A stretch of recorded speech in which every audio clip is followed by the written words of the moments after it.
man, it is Thursday. You know what that means? It's Impact Day, and yeah, it's good to be with everyone. And you know what? I was gonna try to do something cool and funny, but look who's here, folks. Look who's here. He's back. He's better than ever. The man, the myth, the legend. DJ P. Tazzy. What's up, my brother? It's an impact party, baby. I've been wanting to say that for the longest. Oh yeah, it is, man. It is an impact party, and we are on the doorsteps of Impact Rebellion, which we'll get to. We'll talk about that. And by the way, folks, if you can stick around with us tonight, come back for After the Impact, which will start at 10:15 because we are doing a Rebellion prediction show. That is going to be a part of After the Impact tonight. So yeah, join us for that if you can. Tazzy, you've been a busy man. What's been going on in your world? Where do I start? Let's see. Baseball. For some reason, when I came back the first time, we lost every single game except for one. Next thing you know, we win every single game, and now we're in first place. And besides that, on the way to moving, and about to be a new location pretty soon in a couple weeks. There you go. Tazzy is on the move. Folks, I don't know if you can tell, but for right now, all of my equipment is working properly. Let's keep it that way.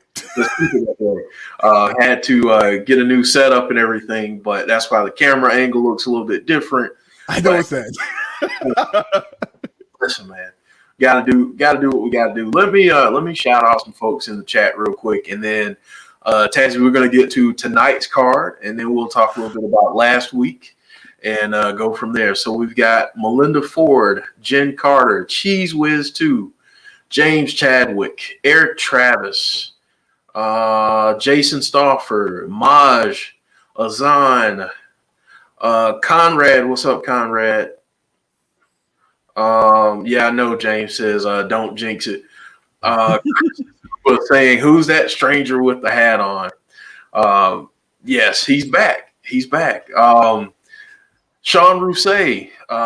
Azan always gives us the nicknames. He gave us the nickname of Tommy and Cole, and now he's saying Keenan and Kel. So you know, but Keenan.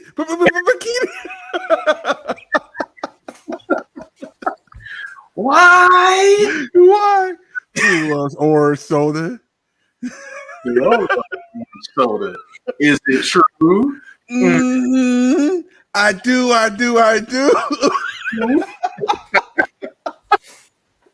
Oh man.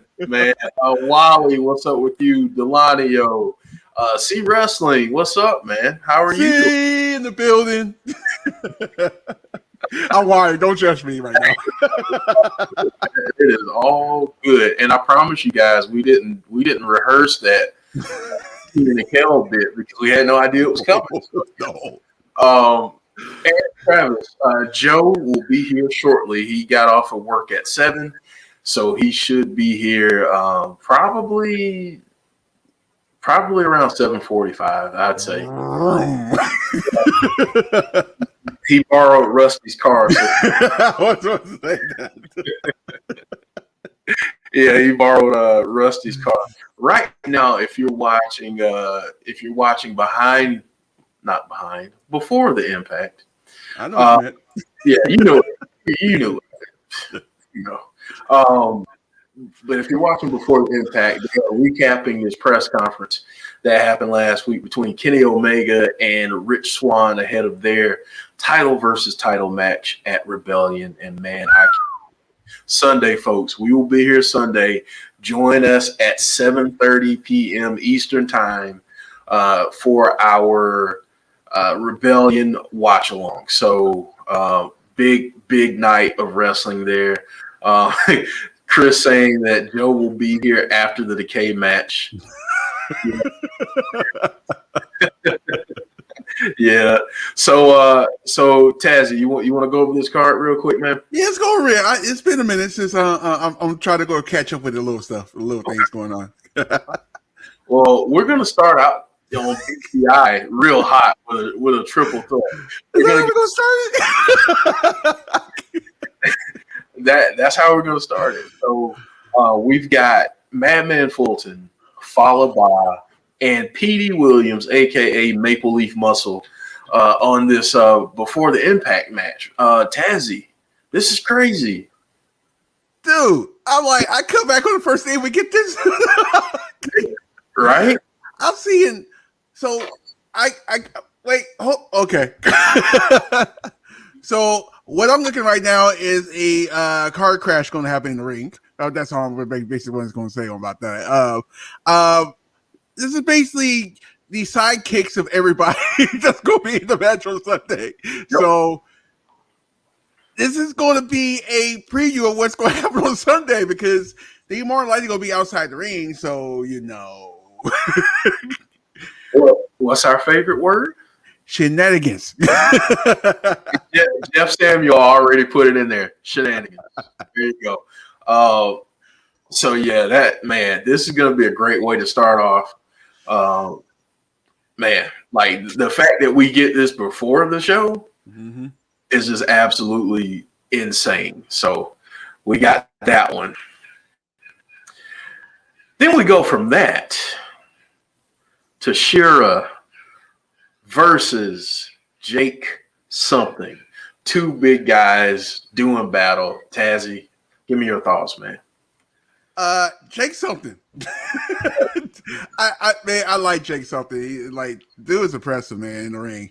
Don't get me wrong. Sierra's good. He's good, but he ain't Jake something. You know what I mean? Right. So I'm expecting two bulldozers. Hey, there's a lot of car crashes and bulldozers in the last a couple of shows. Okay. So I got two bulldozers coming up here, and it's like, yeah, man, I'm excited. I got Jake something all the way, but who knows? Who knows? Azan pointing out that Jake has been on a losing streak as of late, so that's why I say he's probably might gonna pull it out tonight. Who knows? J Hub, what's up? Saying, wait, when did Petey Williams come back to Impact? He came back at Hardcore Justice.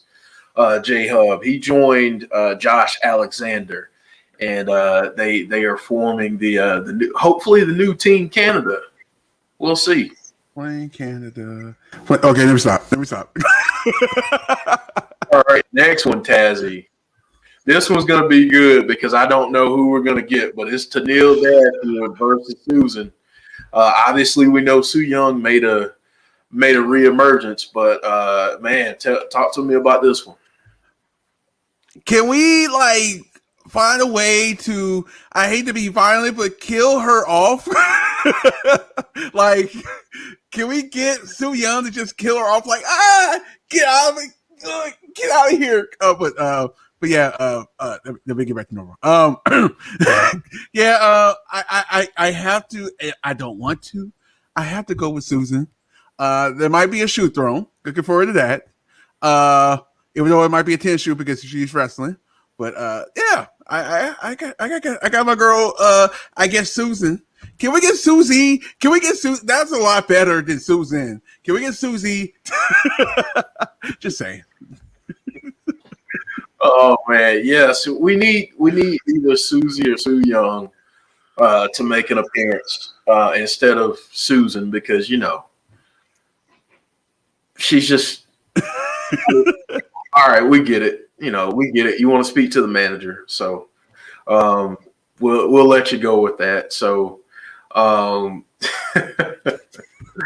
yeah. So let's go to the next one, and Tazzy, this one, man, Kiera Hogan versus Jordan Grace. Oh my goodness. Oh, and by the way, before we start talking about that one, it'll be interesting to see what happens in Tenil's match because she has a title match on Sunday against the one and only Deonna Purrazzo.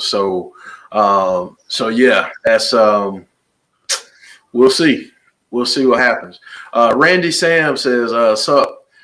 Question. Speaking of Team Canada, are we done? Did you hear Scott D'Amore say that TNA is coming back? I have not. I have not heard that. I didn't see it. I hadn't heard that. So, yeah. And C Wrestling tweeted out something yesterday, and I think C Wrestling talking about how the fact that you've got Rebellion, which is being billed as one of the biggest pay-per-views ever by a lot of people because of the historical significance of it. And honestly, up until last night, you didn't really get anything on AEW about it. Wow. So C Wrestling saying, I absolutely hated that Rebellion was briefly mentioned on AEW. Should have had Swann on the show and really make Rebellion seem special. Yes, agreed. I mean, it's like, I think Tony Khan had an interview on Busted Open, and he was talking about how he pays for advertisement on AEW and all this stuff. And, a lot of people on Twitter are saying, maybe Impact should have done that. No, they shouldn't. Mm-hmm. No, you shouldn't. No, you shouldn't. All right, so we got to get to this one, man. Sierra versus Jordan Grace. Well, I'm going for, so I don't have to actually tell you who I'm going for. But I think this is going to be a great match. I like to see two. I don't know. I'll wait to start that off later. But you know what I was going to say. But I'll wait till we actually have that match. Two great competitors in the ring. I smell another shenanigan because somebody's outside the ring, and when those two get together, there's always a mess.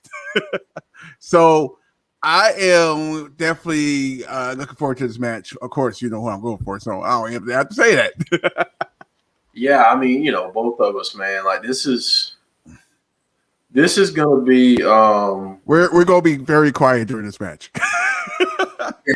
Yeah, like. So Joe is saying that he's going to be a little bit late, unfortunately. So, you got me and Tazzy until he gets here. So, Chris is already talking about the peaches in this match. I didn't say nothing yet. I'll wait. I'll just say. Hey, we'll be there. We'll be there, soon. So, Azan talking about the invisible hands. I'm just gonna do this the entire time the match is on. And what's funny? I actually has to be. Things happened within the time last time on the show. I have to be extra careful now. Actually, honestly, with the peaches talk. Let's just put it like that. Yeah, we gotta be. Something just came in my life. So, yeah. But I can't say nothing. We ain't gonna jinx it. I'm just saying. We're gonna have to go private chat for that one, man. Yep. All right. I forgot to mention that before we got on. It's all good, man.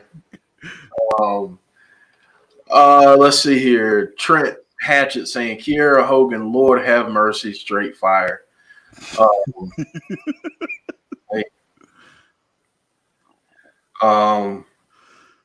Yeah. All right. Let's just go to the next match. Yeah. We'll talk about that later. Man, Good Brothers versus Decay. Decay. We're gonna get Black Taurus and Crazy Steve. Tazzy, this one's been brewing, brother. One, Joe, make sure you get here before 5. I mean, before 8. And 2, because you don't want to miss this again. I love this rivalry. I love it. I Everybody know I'm a Good Brothers fan. I wish, like I said before, I don't want to go backwards, but I really think WWE should did a better job actually booking them, because they could have been like, that they're a good tag team to build around. Let's put it like that. But anyway, I love the K too, but the Good Brothers, man, right? I got to go with the Good Brothers. I mean, they listen. Sunday for them is not going to be an easy feat. They have Finn Juice, who currently have the Impact titles, and that's a big match. So we'll see what happens on Sunday. But this is going to be so good. And I mean, if Decay has a strong showing in this, are they the next challengers for the tag titles? Now you are the next challengers. Would they switch it to a triple threat match? There you go. Azan saying that this is a pay-per-view match right here. Yeah, this is a quality. Yeah. This is a quality match. So a lot of people picking Decay in the chat. So yeah, this is going to be great. Jason Michael saying, is Rosemary contract expired? I hope not. I hope not either, and I know Joe hopes not. Dude, man. Woo. This might be in the second hour. It look like one of those matches. Yeah, I mean, it could be in the second hour, or it can start off the freaking show. That's true. The only reason I say that is because it's the Good Brothers. So how to they kind of push them back until like the second hour sometimes. Yeah. So we'll see. We'll see what happens. All right, man. What we got? We've got Violent by Design versus Eddie Edwards, Chris Sabin, James Storm, and the Mac Man himself, Willie Mack. Jeez. Can we use that word again? Oh yeah. This is a full shenanigans. No, this is shenanigans bang bang. Yeah. So I want to point this out too. Obviously, the report several weeks ago was that Eric Young tore his ACL. And he actually wrestled this match with the torn ACL. He said that it was a banger, like Azan points out. A lot of people, I'm not going to go into great detail because I don't want to give up sources, but a lot of people have told me that this match is like, we might be talking about it in terms of match of the year. Ooh. That kind of quality of a match. So I can see that. I can definitely see that. Yeah, so we'll see. Which means that Sunday we're going to have someone replace EY. Who is that? Not sure, but oh god, we'll see. Is somebody crazy? Man, other than shenanigans, what are you thinking about this one? Shenanigans? No, I'm just kidding. I can see this way this match is going to go. Everybody know I like Eddie Edwards. Eric Young, of course, I'm a big fan of him since NXT. So yeah, man, I expected some good things. I'm gonna say this now because we're probably we're going to talk about it later. But I wish the best for Eric when he for his recovery after this match. But man, I'm expecting good things. I'm expecting good things, dog. I see the Tommy thing.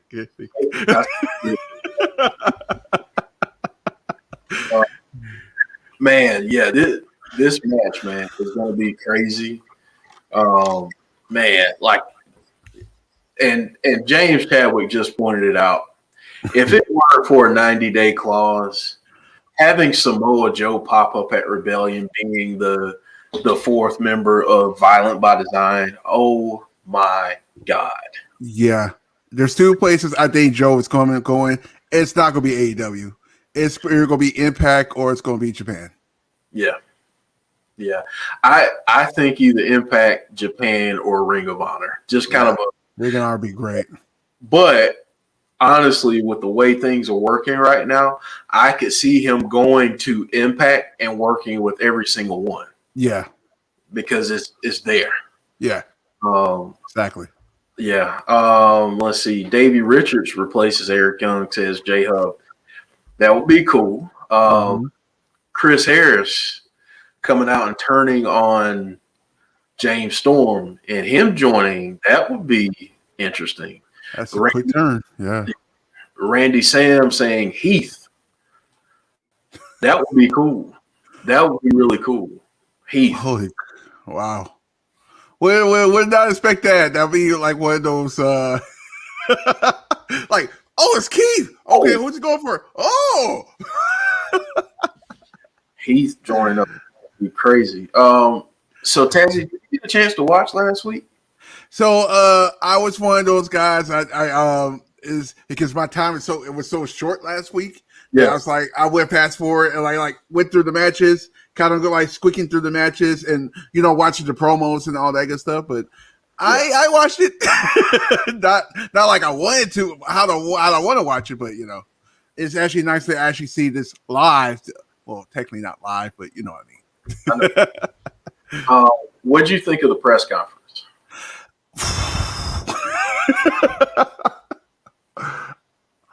Wow. What I think they should have did, I know this sounds weird, but they should have did a press conference. They should have did a press conference not on Impact last week, but they should have did an AEW this week. Reason why everybody's eyes are on this show, on this match, and everybody's watching AEW. It's, by the way, shout outs to way AEW and NXT is going, because now they're spread apart. They're actually getting views now, so exactly. that's good. So the best to everybody. I had to throw NXT in there, right? But yeah, I really think they should have did something yesterday on AEW, even though Impact's tonight, but they should have just like had a 2-day where it's like, hey, this is coming out on Sunday. This is the first time Impact is doing a pay-per-view on a Sunday, and I don't know how long. So, dude, I loved it though. Don't get me wrong, dude. Insane. That's all I'm gonna say. Insane. It really was. I mean, I said this on the podcast, but it really gave it like a big fight feel, like when we were younger and boxing was still, still doing what it was doing, and you'd get Tyson and Holyfield and Barry Holmes and Buster Douglas, and I'm showing my age, but it is what it is. I was a little kid with that Tyson and Holyfield fight. I was still terrified. That's just ludicrous. Okay, never stop. So yeah, I mean, but it gave it that feel for me. So yeah, that was really cool. Jason Michael saying Eddie Edwards turned on James Storm to join Violent by Design with a new look, shave the braids with a clean look, or better yet, and this is why my eyes got big. Mance Warner, dude. Tazzy, have you ever seen any of his stuff on the Indies? No, I heard some things, and I know it's like is that guy that's like, dude, why is he not signed to a big company? Like him and AJ Gray, I don't know why they're not signed to bigger places yet. Like I just don't get it. It makes no sense to me at all. But yeah, that Mance Warner and Violent by Design. Yeah. Oh my God, Tazzy, when you get a chance though, go check out some of his stuff, because dude is next level. So, but yeah, oh man, that's a good shout out there, Jason. I really like that. I'd love nowhere too. Like, okay, I see you. I'd love to see Mance Warner in Impact, and specifically in Violent by Design. So yeah. Well, thank all of you for joining us, and if you're new here, we're going to ask you to do us a favor and subscribe. listen, we have a lot of fun over here. We do Impact every Thursday night. Mm-hmm. We have our watch alongs, Mm-hmm. all that good stuff. So yeah, subscribe to us. Let me put this up on the screen too. Come on now, graphic. There we go. There we go. So yeah, we got a lot of stuff going on over here. Tonight after Impact, we're going to be doing our new show after the Impact. So right now you're watching before the Impact. After Impact, you're going to be watching after the Impact with us, hopefully. So join us for that, 10:15 Eastern. Tomorrow, folks, we are back with the hot tag. Brandy and I will be back tomorrow for the hot tag, and we will be discussing all things Ron Simmons. Damn. There you go. There you go.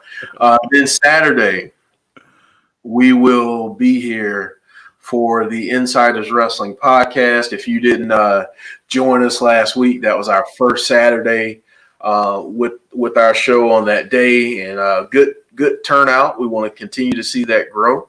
But yeah, good turnout. And then obviously Sunday, we will be doing a Rebellion watch along, and we will start that at 7:30 p.m. Eastern Standard Time. Mm-hmm. If you like Impact, join us. Even if you don't watch Impact, it's gonna be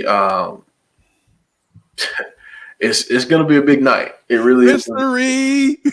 Yeah. Yes. So yeah, join us for that 7:30 p.m. Eastern Standard Time. We will be here Sunday for what should be a great night of wrestling. And that's that. But obviously, the real reason why people come here is to talk about this. This graphic.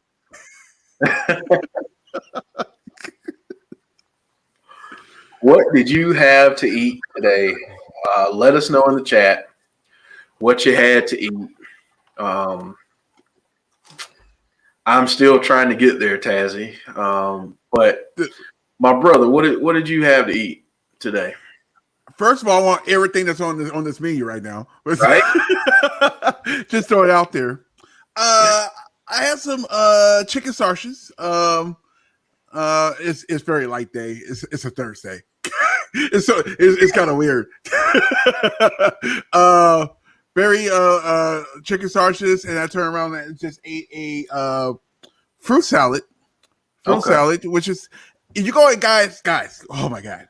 If you guys gonna eat a fruit salad, eat a fruit salad. Like, don't be putting like just strawberries and like some blueberries and stuff. Put everything in there, man. Put some kiwis, put some oranges in there. Put everything in there. Also, if I can find the bottle, there you go. If you guys have a chance to get this right here, this is Peregrines. This is like a melon hydrate. Oh my god. Try that out. Lucky, Safeway, all that good stuff.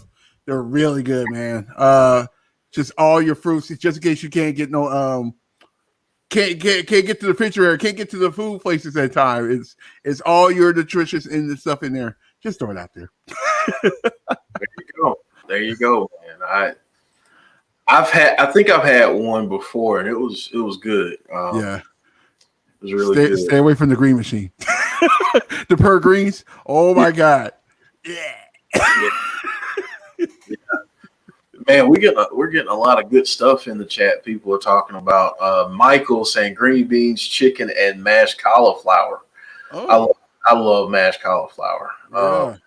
It's really good. Chris was saying earlier, tune in to see Joe miss Decay. So that's wow. Pretty much the long and short of it. Sean Rousset had tacos, so That's a good. Anytime you can have tacos, man. What a good meal. Always, always. Yep. Ooh, chicken pot pie. Oh, man. Homemade? Keep making me. I want you.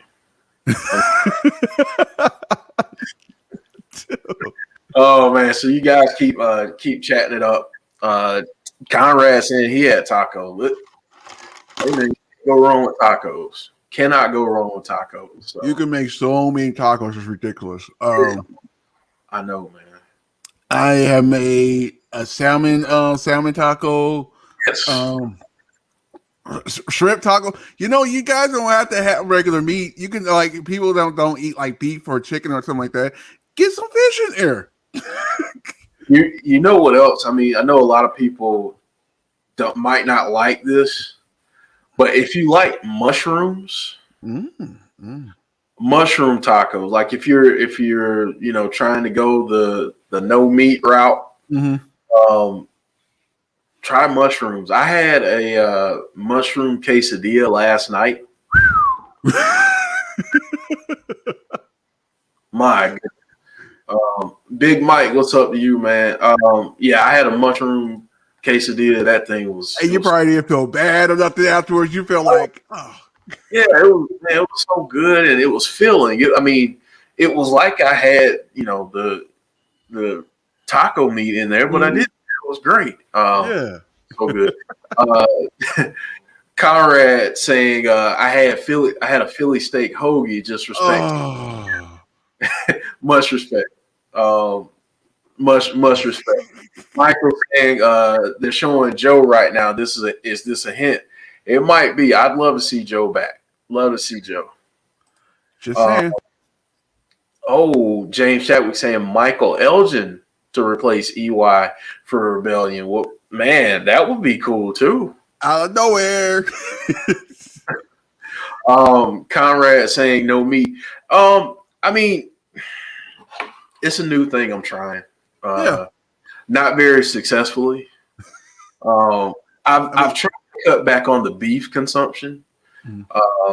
And just I want to do more chicken and that kind of thing. But I just wanted to try that mushroom quesadilla because I wanted to see, can I be okay with just having mushrooms, or am I going to be able to tell the difference? So, and tell the difference in terms of, am I going to be hungry like 10 minutes after I eat this thing? And, right.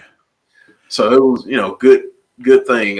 Conrad saying, Philly steak hoagie is if he's ever on death row. Hey,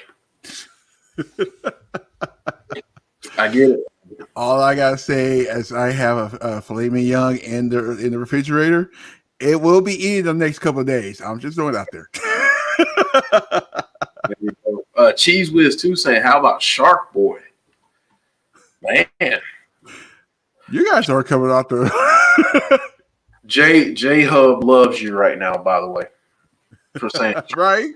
J Hub absolutely loves you. Big Mike saying pizza tacos. Pizza tacos. I'm trying to learn how to Jeff.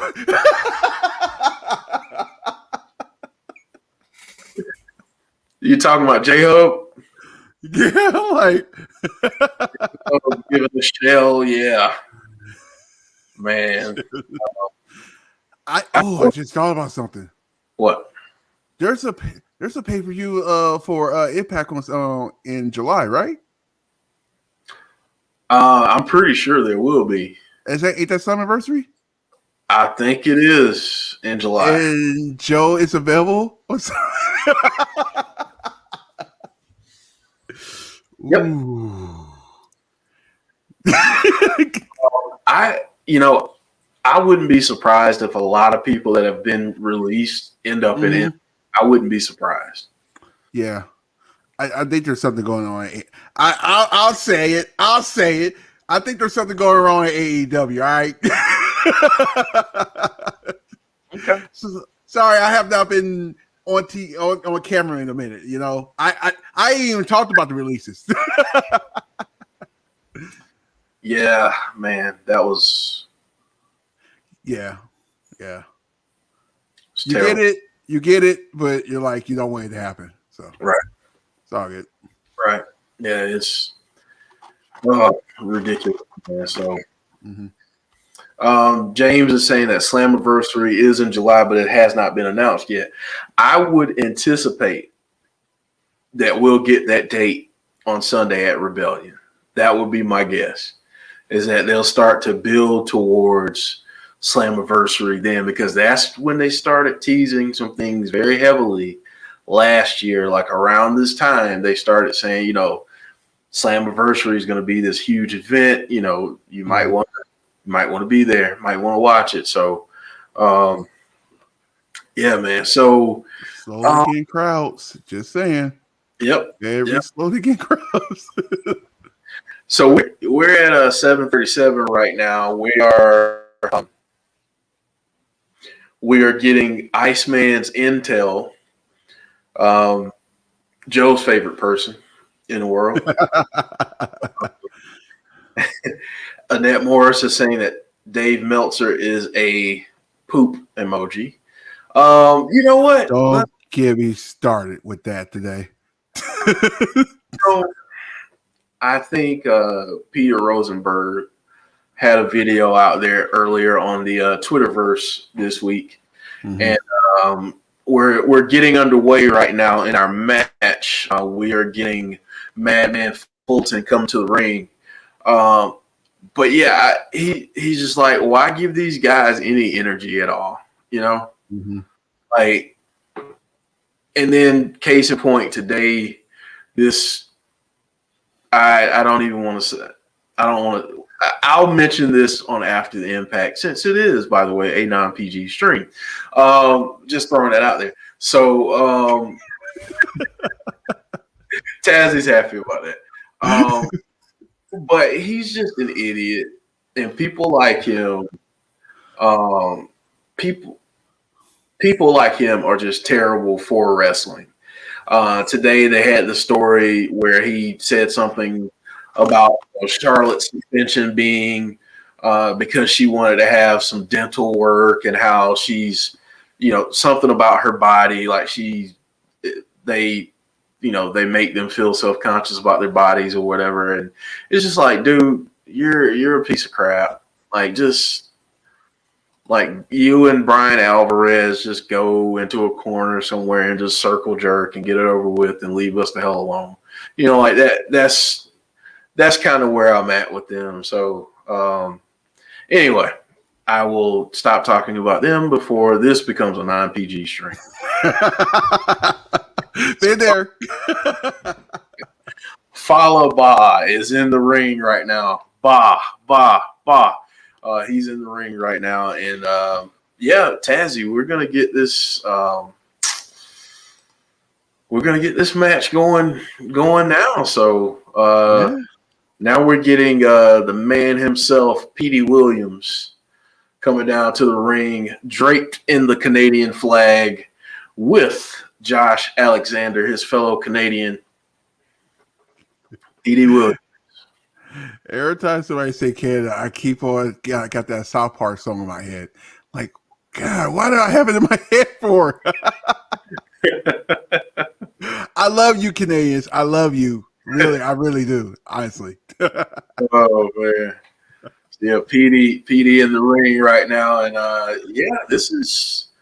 I'm kind of excited about this matchup. Tonight is just.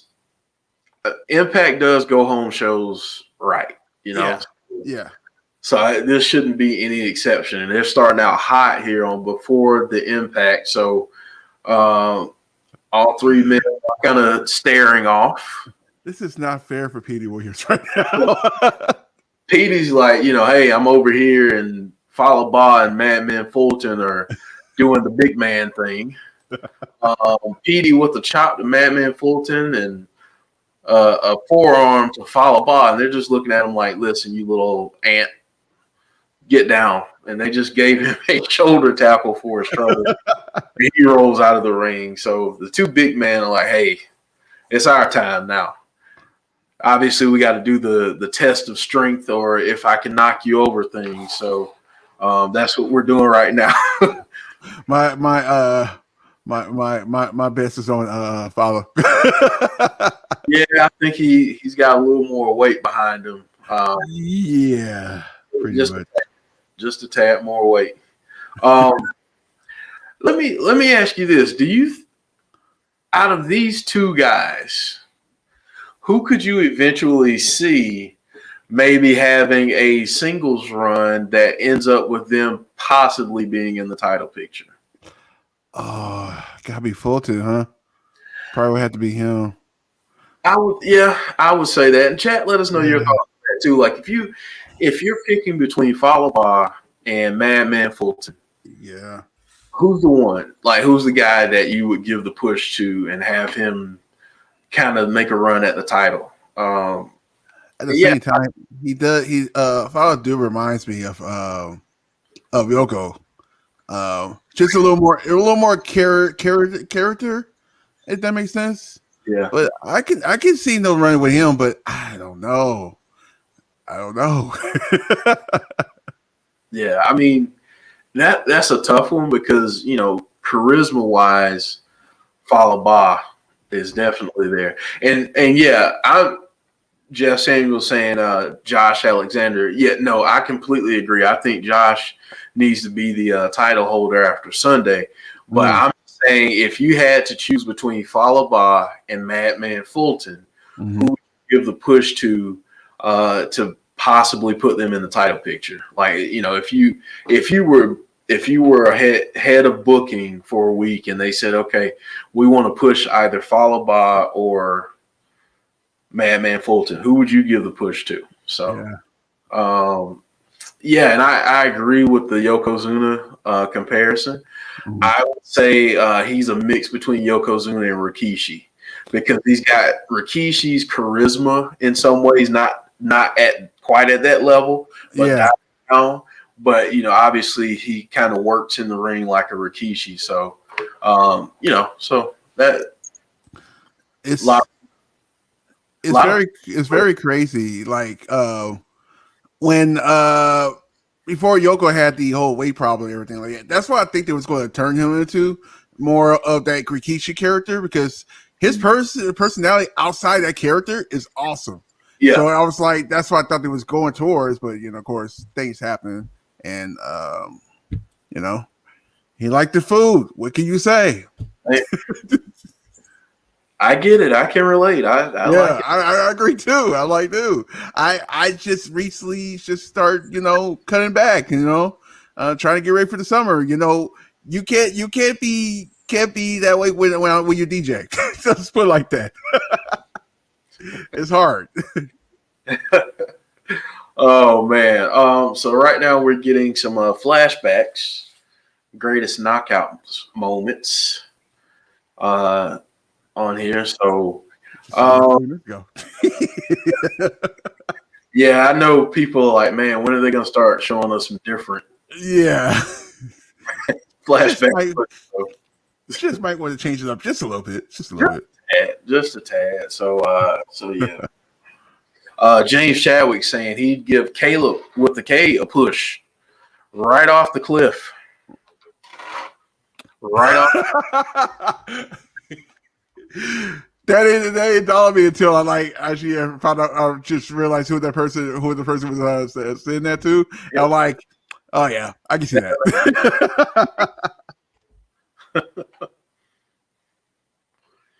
Tazzy, you gotta talk to me in the private chat about this new flex, man. Yeah. Well, I'm actually texting. You gotta put me on game. I mean, I was just saying it came out of nowhere. Let's put it like that. Much like RKO, it came out of nowhere. Out of nowhere, it was a RKO. Well, it was a. I don't know how I can do that with an RKO. TKO. We can roll with that. We can do that. I do know it's going to be very slow. I do still know this because it's still COVID a little bit. So, but things are working out for the best, right? Yeah. Don't get me wrong. Don't get me wrong. I am still going to do all the peaches and all that good stuff. I don't think she really cares. My man.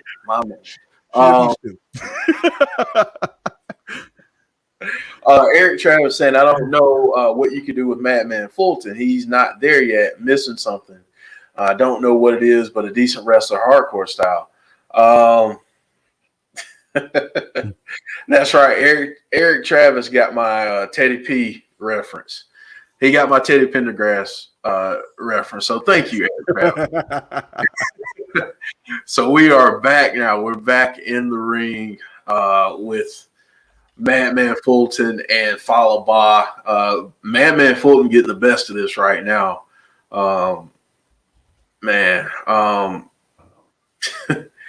No, James saying it, let's face it, it wouldn't be normal if I didn't say something like that. Absolutely right. Right? If we're not talking about violence or murder or shenanigans, then we gotta wonder what's wrong. We gotta wonder what's wrong. So no, all is right in the world when James is at his most violent point. So yeah. Eric Travis saying Ace, you see Ace as a future world champion down the line. Yeah, I mean, that's the thing. Like, there's so many guys right now in Impact I would point to who should have next. I think Josh Alexander. I think Ace. You can make an argument for Trey Miguel at some point, after this with Sami Callihan. But there are quite a few. Tazzy, what do you think about that? You see Ace as a future world champ? Yes. Yeah. You know how I feel about Ace. I'm gonna say this now, and I know people are gonna beat me up over this. He's here gonna be a champion here or somewhere else. Yeah. Don't let one of these companies get a hold of them, and they're gonna be like, oh dang, we should have did that. Don't be the. No, I'm not gonna do that. Never mind. But I know what you. I love you, WWE. I really do, honestly. Well, I'm gonna have to get into them on Saturday during airing of grievances because of how they did my girl Mickie James. Yeah. Twitter. Yeah, I didn't actually see that part, but okay, so they sent her a care package, right? They bagged up her stuff that they gave her in garbage bags. Did I miss something before that? Like, you should go look at Mickie James' Twitter. Oh, okay. Let me finish typing this out for you. Yeah, I got to get on them Saturday. Between them and Meltzer, you guys should check out our show on Saturday night because we're going to go in on a couple things during that segment since all of you seem to love it so very much. So now it's like a weekly staple. It used to just be, saved for special occasions, like for when we got good and pissed off. But now it's like, hey, there's enough stupidity going on with people that we get to air grievances every week now. So, got you. I got you. New flex. A little something. We'll see what happens. I hear you, man. I'm happy for my brother, man. I appreciate it. I would make sure everybody's happy with it, people, and stuff. It's like, I'm glad she's not crazy. James Chadwick saying he just tweeted it to you. Thank you. Oh, yeah. Okay. Yeah, so it's crazy, man. Like, that whole thing. Right now, you got Madman Fulton and Petey Williams in the ring, and Madman Fulton just gave him a big boot. 1, 2 count there from Madman Fulton. They could at least just put in the box of WWE boxes, like, hey, I mean, like, you garbage bags. Garbage bags? We don't even do that when we release people. Right? Come on. I mean, And, to be honest with you, it probably wasn't even Vince doing it. It was somebody else was like, the management, and I'm like, hey, just us. Vince probably like it sent her stuff. He didn't say how. He just sent her stuff into it, and yeah. So Vince see this, he's probably flipping out right now. Yeah, because it's just not a good look, man. Yeah. Oh my God, what a move there by Madman Fulton. Look at this. Wow.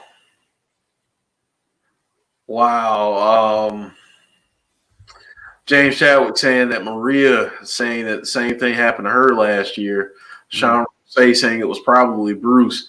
Man, like they need to do better. Like it's hard to keep supporting them, man. I keep hearing a lot of things about Bruce, honestly. Yeah. Same, man. Same. Yeah. So right now with some vicious chops to Madman Fulton, throws him over into the corner. Big man takes off running. Splat. Now he goes over to Petey Williams. Splat. Then he gives a little bit of that booty to the faces of Petey Williams and Madman Fulton. They got full on stink face right there. And I'm mad that Follow By just threw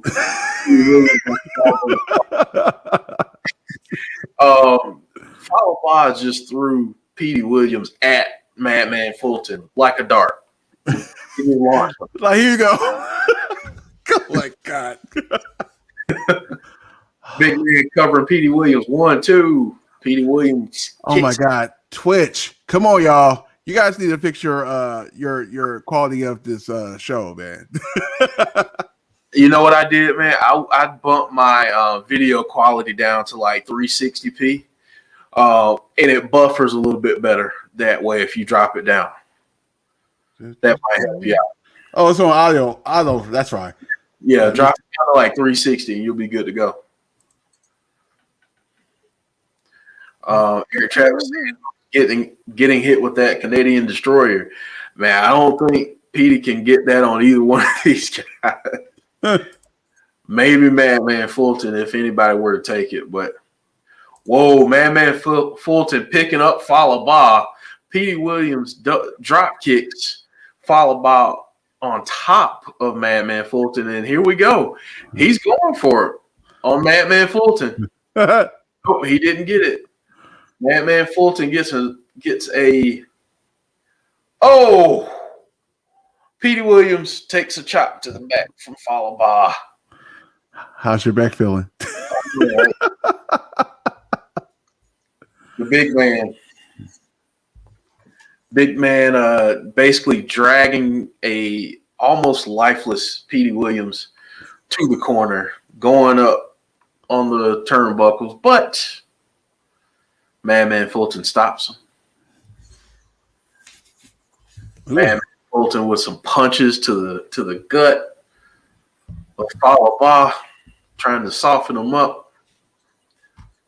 Bob, oh my goodness. Crossbody.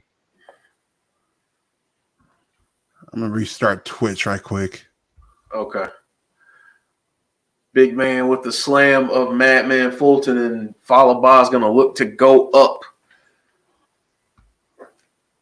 Going to go up to the second rope here. Ace Austin gets up on the apron, but TJP stops him. Now, Petey Williams hit Follow By. This is craziness to end this match. Petey Williams hitting Follow By with some forearms, and now Petey Williams is on the top rope. He's going for a top rope destroyer. No. He was not able to make that happen. Josh Alexander with a nice right hand, and Follow By down 1, 2, 3. Petey Williams. Petey Williams with the assistance of one Josh Alexander. Wouldn't expected that. No, not at all. I knew there was no way in the world that Petey Williams could do a destroyer to follow Bob, let alone get him up on the top one. So, man, Petey Williams, man, Maple Leaf Muscle for the win. What'd you think of that match, Tazzy? I liked it. I wasn't expecting them to finish. I like it. That sets up a lot of stuff for Sunday, man. Oh my god, I can't wait for that match. Just hold on. Right? I'm loving it, man. I'm loving it. Petey freaking Williams. If you had Petey Williams on your returns to wrestling card 2021, I'm going to call BS on you. Just saying. Yeah. Eric Travis saying the X Division is coming back. Yep. DJ Kryptonox saying, yo, what up, DJ? Yo, what's going on? So, folks, we're about to get started with Impact. Tazzy, which match are you looking forward to most tonight?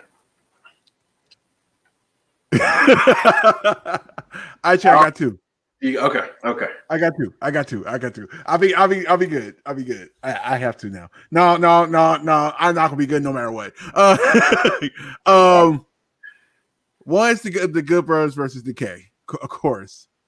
And of course, we already know what my other match is. Of course, it's not Ian Susan. It's the other one. Okay, then I got that wrong because I was going to say it was Kiera and Jordan Grace. Kiera and Jordan Grace. Yeah. Okay, so I was right. Which match you looking forward to most tonight? Wrestling Lane saying hi. What's up, Wrestling Lane? Hope you're doing well tonight. Let us know in the chat what match are you looking forward to most tonight. Yeah, I gotta agree with you, man. I'm really anxious to see what happens with the Good Brothers in Decay. Mm-hmm. Obviously, Jordan Grace and Kiera. Yeah, very talented women. Yeah. Good question. Will the tag team partner for Jordan Grace, this mystery partner, show up tonight? Or would they keep it a surprise for Sunday? Oh, that's a good question. So, but man, I want to see this 5-star classic that EY hyped on Twitter. I want to see that 8-man match, and I don't know if it kicks off the show. I don't know if it's the main. I would assume that it might not be the main, but we'll see. I mean, I want to see this, man. That's what I'm looking forward to. So, yeah. James Chadwick saying, please let it be Jacqueline. Ooh. Oh, she's available too. Man, let it be Jacqueline. It could be ODB, but I kind of feel like they're going to go a different direction here. I think they're going to go outside the box. Eric Travis saying, can FinJuice interfere in this match? And Scott says triple threat. Tazzy, you kind of mentioned that earlier, but I mean, is that what you think might happen? I think it might be a triple threat match. Like, why not add Decay to that? Because, I mean, truthfully, it's Decay don't have nothing else going on Sunday, so might as well. Might as well, man. I mean, you already got a big night. Might as well add the rest of that to be big. Why not? I mean, I could see them adding maybe another match, from tonight. But we'll see. But I want to see it. I want to see them in the triple threat. So that's a good. Awesome Kong. Ooh. Right. Ooh. Super C saying, could it be Gail Kim? Honestly, it could be. I don't think it will be, but it could be. It could be Taylor Wilde since she's returning. Mm. So keep an eye out for that. They've hyped her return, so we'll see. Right now, we're getting underway on Impact, and they are recapping last week in the press conference between Kenny Omega and Rich Swann. So that's what we're getting right now. You So, know things are big when you don't even do the they don't do the intro first. right. Yeah, yeah. James Chadwick saying, think of the shock if it's a WWE Hall of Famer like Trish or Lita. Dude, if it was Lita, If it's Lita, if any of those WWE superstars hit over there, I know something's going on with Impact and WWE now. Like, okay, because the first hint is Jericho. That's my first hint right now. I'm like, okay, somebody's talking behind the scenes, and they're like, we're not going to spoil this or nothing. I have a feeling something's big going to happen during the summer, and it's going to be like a 3-way of a pay-per-view or something. That's part of why we haven't got nothing announced for Summerversary yet. that man, see, Eric Travis saying, could it be Brooke Tessmacher if she's? I don't know if she's available. Cheese Whiz 2 saying, could it be one of AEW's women roster? I'll go ahead and tell you this right now. If her partner, Thunder Rosa, I'm looking at the screen right now. what? The match. Oh, Joe. Oh, Joe. How did that happen? Oh, Joe. Poor Joe, man. Like, turn the screen on, Joe. Turn the screen on. and you know what? And I said it during the pre-show, like, we could get this. Mm-hmm. I felt like this could kick off the night. And darn it, if I wasn't right, and man, Chris called it. Chris called it. He said, tune in to see Joe miss Decay. It happens. Listen, Scott D'Amore hates Joe. Confirmed. Nobody can tell. That's a big confirm. I thought it was. I was like, okay, yeah, no worries. And it's the Good Brothers. The Good Brothers don't ever be on this early. Right? They're opening the show. What's up, Damian Robinson? We're doing great, man. Hope you're doing well. But yeah, this is going to be a hell of a match. Let us know. That's true. Sean Rousset saying Decay usually starts Impact. I agree. You just didn't think that was coming, though, with the Good Brothers being involved. But, hey, I'm going to text Joe real quick and just say, guess who's on right now?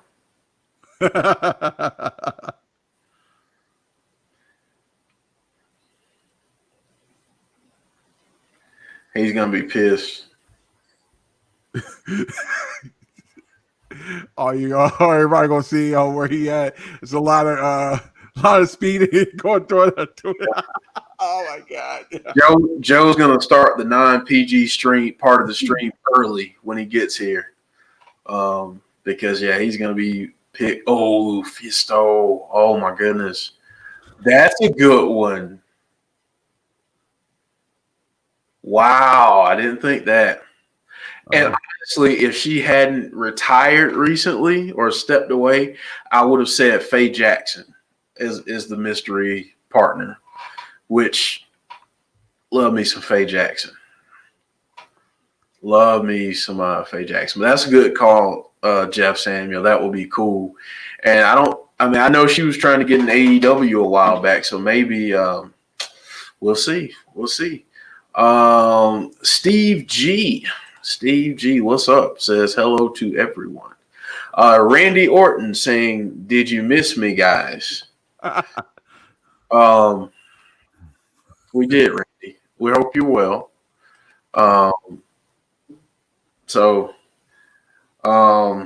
Joe saying, "Of course it did."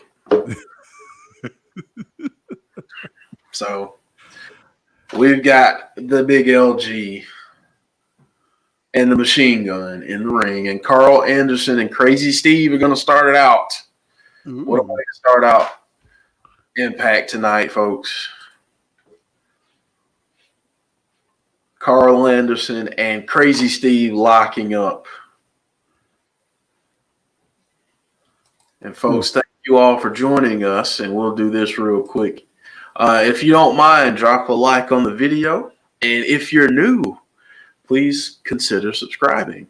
We'd love to have you be a part of the Insiders Army. And if you're going to subscribe, please turn on that notification bell, because I can tell you we go live a lot. We are on a lot. It's free. Oh, now, okay. Oh, man. Uh-oh. No. Oh, man.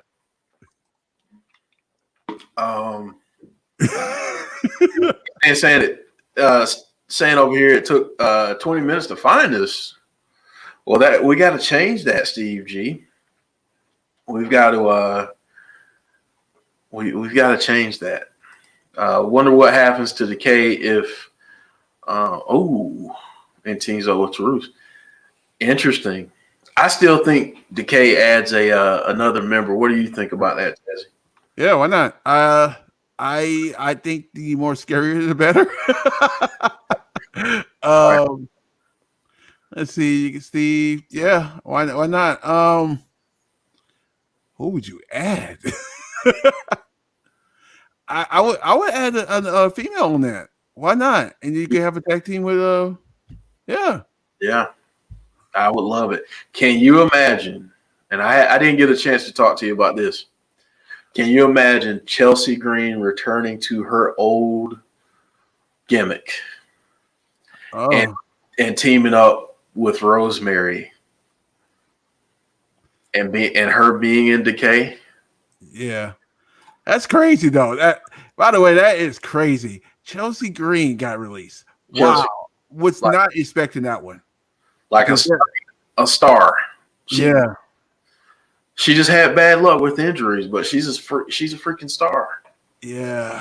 It's something about that. They don't like injury prone wrestlers no more, because it is what it is. She'll get a job. No, it's all good. Oh yeah, definitely. Right now, Carl Anderson and Black Taurus are in the ring. Carl Anderson has him in the corner and tags in the big LG. Lori, long time no see. Glad to see you. Lori. Do the try-by. I'm done with you. Thank you for stopping by. We appreciate it. Azana saying she had a good push in NXT. I just don't feel like it was good enough. Yeah. Just my opinion. Just way too many women. It's just like, I mean, I get it. You want as much as possible, but it was just way too many. Way too many strong women in there. Sam joining us, other mother. Hope you are doing well this evening. Let's see here. We've got Carl Anderson and Crazy Steve back in the ring now. Oh, Crazy Steve being a little bit deviant at the moment. With a clothesline to Carl Anderson in the corner. Reversal here by Carl Anderson. Crazy Steve gets out of the way or roll up here. Whoa. Oh. 2 count there. 2 count. Chris Zuba with his Manscaped ad, while Crazy Steve gets kicked in the head by the big LG. Now Black Taurus and the big LG going at it. This is breaking down fast. Black Taurus, what in the whoa. I am not surprised. Taurus just went out, and that was a nasty landing there. I hope he's okay. I hope so. Clothesline from Crazy Steve sends Carl Anderson to the outside. Oh. Big LG and Crazy Steve now. Here's Crazy Steve, tries a crossbody. Big LG catches him. Now here we go. Magic Killer from the Good Brothers. 1, 2, 3. Huh. 1, 2, and 3. That one looked like they might have had to change that up on the fly, but I'm not sure. Taurus still down. Yeah. That's not good. Yeah, I think that might have changed on the fly there instead of. I think that was meant to go a little bit longer.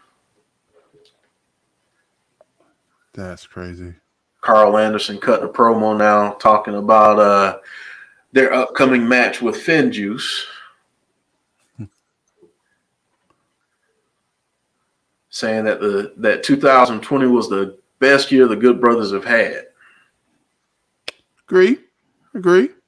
You know, speaking of the Good Brothers, I'm kind of waiting on this next dude. Yes. This next talking shop, man. Like I need that in my life real soon. And we on camera this time. So you know it's real. You know it's gonna be fun. You know it's gonna be good. Mm-hmm.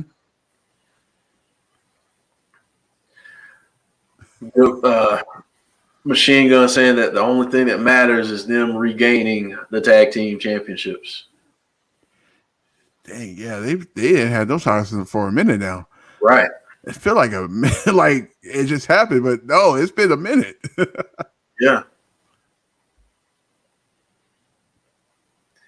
Talking about how they were saying that they lost a step, but now they've awakened something within the Good Brothers here. So The club. Yep. Good old club business. Go club business. Yes, it is. Oh, they did the too sweet at the end. Yeah. Just saying. The too sweet. Too sweet. There we go, folks. That's our first match, and that one was quick. It looked like they had to change that up on the fly because that landing from Taru kind of bad. Yeah. Would you look at this? Man. Now we've got D'Lo Brown and Matt Stryker talking in the back. I saw Chris's Manscaped promo. I don't know if I read it earlier. If I did, then I don't know. Go from to Jeff. Get Manscaped Lawnmower 3.0. Use promo code INSIDERS. What's he trying to say? He's saying, you can go from bushy face to that. My head looks like I ran through a car wash and put turtle wax on it right now. The way it's shining. I think mine's just getting, it actually is. It's glowing. Yeah. Way my head is right now, you might be able to see the future if you look into it. So I just hold my head down so y'all can see into the future. I really used car wax the other day. No, I'm just kidding. I really was watching doing car wax. Oh man. Oh, dude. Oh, yeah. Right now they're going over the card. Did they just announce that's the main event? I think so. So. This must be really big. Chris is calling us testicles because we're bald and our heads are shiny. That's how we feeling right now. That's how we feeling. God, you lucky this is not PG. Oh, but you MFer, you just wait. Azan calling us milk duds, man. What? How where the love? Where's love going? Where's the love, man? I mean, bald is beautiful. Bald is very beautiful. Where's the Even love? though I wear hats most of the time, I'm just saying. Yeah, yeah. I even wear hats when I DJ, and I'm not supposed to. Lori was saying earlier that it's going to be a quick Magic Killer 1, 2, 3 and a 2 sweet. They're right now they're getting responses from all of the wrestlers talking about their predictions for Sunday's title versus title match. Man, it's going to be a good match. I mean, let's just go ahead and be honest. It's going to be a great match, I believe. Sonny Wolf joins us. Sonny. Thank you, Sonny. How many this is on the card on Sunday? Man, that's a good question. Let me look up and see. I want to say it's like 8. Oh, that's not bad. No. Because the last pay-per-view, oh my God. Man. James Storm now talking about it. Ultimate X. Man, if they need to bring that back. Why not? All right, Tazzy. So we're going to go over this tonight. Yeah. After the Impact, by the way, folks. Gust saying, "Hey, insiders, what's up, Gust? How are you, man? What up?" Paul Carpenter saying, "Why is James Storm looking like Shane Douglas?" Oh man, that's funny. All right, man. So we've got, and I don't know if you were here when this was announced, but Mauro Ranallo is actually announcing the Kenny versus Rich Swann match. So yeah, I saw it on Twitter. Yeah, that's pretty cool. So obviously we got Rich Swann against Kenny Omega. Mm-hmm. We got Finn Juice versus the Good Brothers. Mm-hmm. We got Ace Austin versus Josh Alexander versus TJP. We've got Deonna Purrazzo versus Tenil Dashwood. We've got Jordan Grace and a mystery partner taking on Fire and Flava. Who's the mystery partner going to be? Who?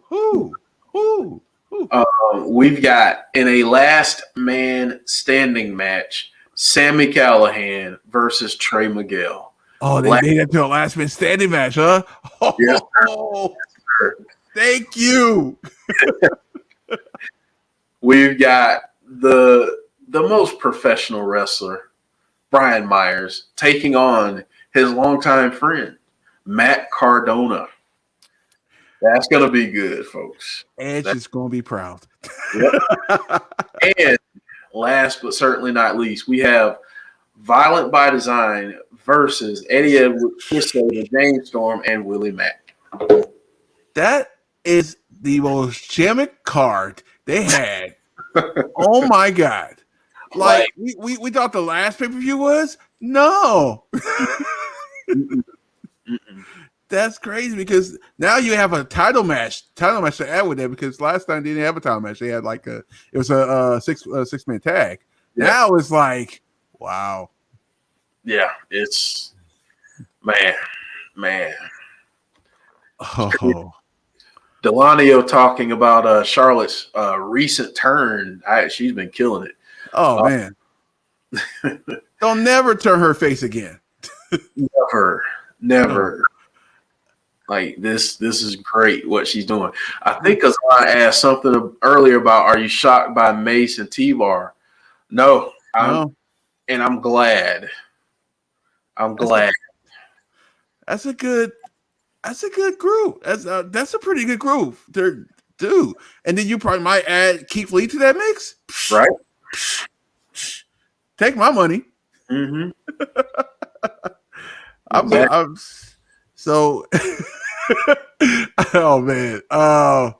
Just the way they took the masks off, I'm like, oh, they took the masks off. Well, I guess they no more masks, huh? Jim Gore saying, hello, everyone. I'm guessing either Havoc or Taylor Wilde will be Jordan Grace's partner. Yeah. DJ Kryptonite saying, I say Swann drops the belt to Omega, then we unify all the belts and create one huge main belt that floats from different promotions. Wow. Well done. Saying it'll create such dream matches between AEW, Impact, New Japan, and NWA, and whoever can get on board with this. I think in the long run, and this is including WWE, there's going to be everybody's going to be all on board on everything. They're going to be like, you know what? Why not? What could possibly go wrong? Right. What could possibly go wrong? And by the way, I forgot to talk about this when we did the WrestleMania. Vince don't look half bad. Right. Right. Yeah. He looked good. Oh God, here we go.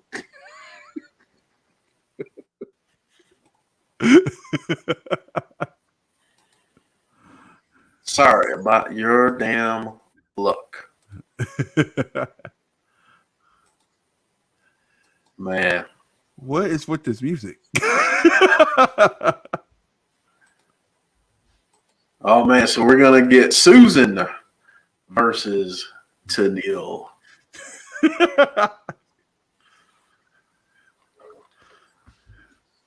And we are getting Susan entering the ring first.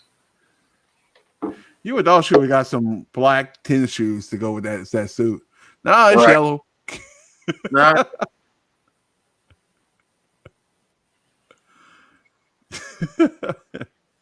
Man.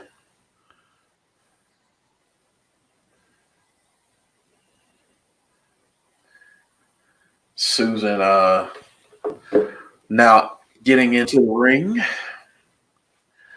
Chad Schrader saying, Tazzy, did Jeff tell you about my dream in their last podcast? What dream? He had a dream that we were taking on. I forget who we were taking on. It's Joe, folks. Joe is here. Hey. I forget which group he said we went over on, but he said that me, you, Joe, and him went over on. You got to remind me, Chad, because my memory isn't what it used to be. So yeah, Joe, what's up, man? If there was ever a day from hell, yeah, I lived it. Oh my God, what a horrendous day! Like you couldn't have had a worse day today. Oh my goodness, but that is history now, and I'm moving on. Glad you're here. Just glad you're I'm here. moving on. Thanks, Tazzy. Hello, Tazzy. By the way, Hello, nice to see you. what's going on? Yeah, nice to see you. But yes, I'm very thankful to be ending that horrendous thing that I went through, and I'm glad to be here. Hey, everybody, what's going on? And yes, screw you, Scott Demore, again. Should just add to my displeasure. See, he's got to have he's got to have my phone tapped or something at this point, because he just knows, and he just knows to just stick the fork in and just twist it. So yeah. So the crazy part about the whole thing is, I have never seen the Good Brothers on the first hour. Yeah. I know. Oh, I know. The minute I texted Jeff, and told him, I think he intercepted that text, and he said, "You know what? We're gonna do Decay and the Good Brothers first on the show." Yeah. Yep. Anyway. Hello, everyone. Sunny Wolf. Hello, DJ Kryptonok. Yes, I am back from hell. What's up, Damien? Jim Gore. Yep. I know. I'm well aware. I'm well aware. What's up, Steve? Randy Orton. Hello. James said, I told you Joe would say that. Well, of course, yep. I mean, Jeff told me, so I'm like, of course, that's what happened. Of course. You're in time for Susan. Yes, I see Susan and Tenil are in the ring right now, and James Chadwick's favorite person is outside the ring. What's up, Chris? Have to thank Chris and a few others from the wrestling stuff that popped over to my 80s show last night Appreciate that. We got a theme. We got a theme song for my '80s show. Like, how cool is that? We had an actual musician who was a synthwave artist make a theme song for our show. I think that like blew my mind. I'm like, this is amazing. But yeah, we had fun. I'm going to invite everybody. Jeff, Tazzy, you're more than welcome. When we do the MTV, we're going to do a big celebration for the 40th anniversary of MTV. Ooh, when we do that, I'm just going to, we're just going to invite everybody over. We're just going to invite everybody over and just party. Like they did in the 90s. Yeah. And there was actually music videos that was on MTV. Yes.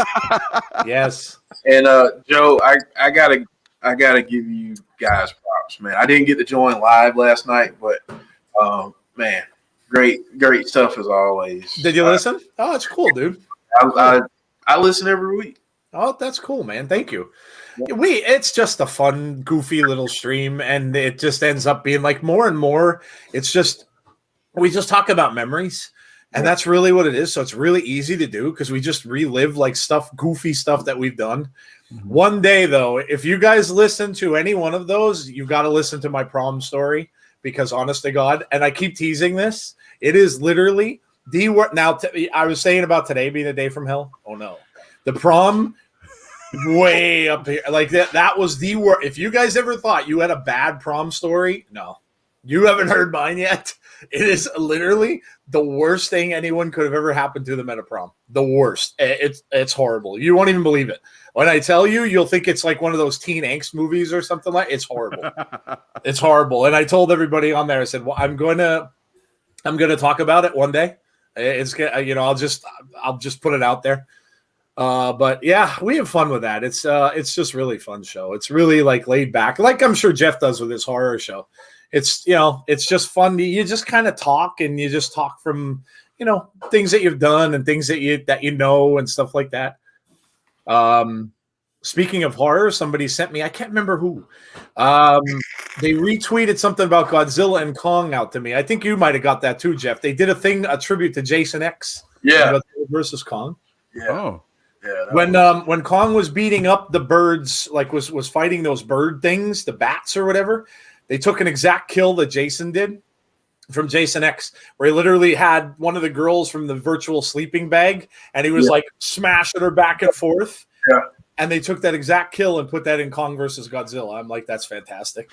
You see, I'm like completely behind in two major movies. I'm even behind on Mortal Kombat. Like Mortal Kombat, came out watched today? last week. Is that no? That's tomorrow. That's tomorrow. Mortal Kombat. Yes. I'm a week ahead. John Ruffey sent that to us, I did manage to watch the end of the Decay match, though. The Good Brothers kind of cleaned up. Although I wonder if Tarus got hurt. That's what we were thinking. Yeah. They rushed the finish. Yeah, and he couldn't even tag. He couldn't even get himself over to the corner to tag. And they kind of had to reach in to tag him, and then he just rolled out of the ring, and he kind of laid there. And I'm like, oh, that didn't look good. Yep. Didn't look good. Joe, I'm gonna give a shameless plug here. Yeah, sure. I don't know if you guys have seen the movie The Hunt, but if you have not, definitely go check it out. It's on Amazon Prime Video.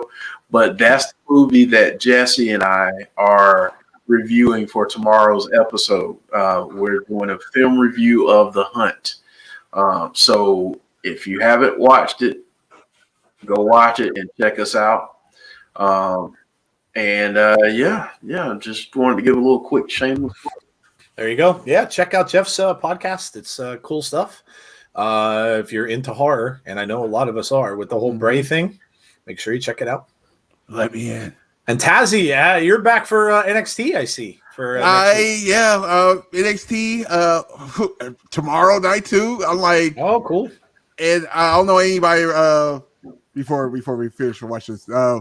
I changed the way the party is. It's basically a party now. Anybody? I don't think I told her to say anything about this like live yet, but you never know who's going to be at the party. So you never know who's going to be there tomorrow. NXT. I'll just throw it out there. Just the party is now a party. Right. There you go. There you go. Hi, little T. How are you? Michael Pagnata. Hello. I'm watching Mortal Kombat on Saturday. A lot of people that I know rented a Cinemark theater. Apparently, that's a thing. You literally can get a group and rent a theater now for $100. Yeah. And just divvy it up. You know, if you get a bunch of people to go, divvy it up between them and just go. I haven't been to a movie theater. I went to a restaurant literally 2 nights ago for the first time since before COVID. And it was the weirdest thing. Like I walked in and I was like, this is really weird. Like, it's like, you don't feel like you should be there. And it was the weirdest, where I went to an Applebee's and it was the weirdest thing. Like it was really weird, you know, like everybody's sitting there eating without masks. And it was the weirdest thing ever. But it's, I lived the 80s. It's called. It is on. We're on Twitter. We're on Instagram now. Ed is running our Instagram and loving it, which is good because I don't run Instagram enough. And we have a Facebook group out there too. But yeah, we've been doing it for a little over a year now, I think. And it was all on audio. We had just started the YouTube channel and just started doing the video not that long ago. It was probably maybe 6 episodes, maybe 5-6 episodes, but we do one a week, every week on Wednesday nights. And there's Tenil and Deanna. Who's excited for Rebellion? Oh, dude. Yeah, man. I'm just excited just to see a pay-per-view live. You're like, don't have to worry about nobody else. I was listening to Busted Open. And Bully Ray was on today, and he called out. He literally said, he goes, because they were talking about, well, what happens if Swann loses, and what happens if Finjuice keep the titles and the Good Brothers lose? Impact has no titles.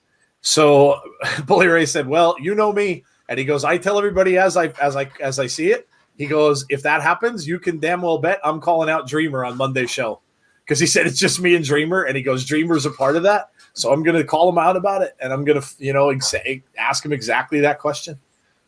Wow. Tenil and Deanna Purrazzo. So it's kind of cool. Tenil finally getting a shot at a title. We haven't seen that. Yeah. Well, that just came out of nowhere. Yeah. Just announced. I'm going after SmackDown tomorrow, so it'll be right after SmackDown for the after party. Okay. Yeah. Please saying go look at Triple H's tweet. There's the pirate. Arg, Brian Myers. Have you guys seen Triple H's recent tweet? I did not. I'm guessing Jeff's going to check it out. DJ Kryptonite says, here's my idea. I say Swann drops the belt to Omega, then we unify all the belts and create one huge main belt that floats from different promotions. Maybe. Joe, did you see what WWE did with Mickie James and stuff earlier? Yeah, I tweeted that out. Yep, I was not a happy camper. Well, Triple H just sent out a tweet, and he says, upon learning of the disrespectful treatment some of our recently released talent received on behalf of the company, we took immediate action. The person responsible for this inconsiderate action has been fired and is no longer with WWE.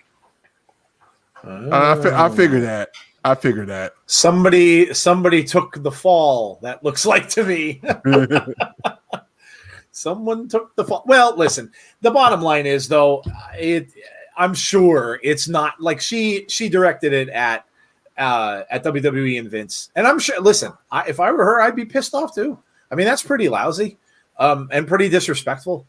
And whoever did it, well, I'm sure was not the higher ups that sent her gear. I kind of doubt that. And Jeff, you could probably speak to that being in wrestling.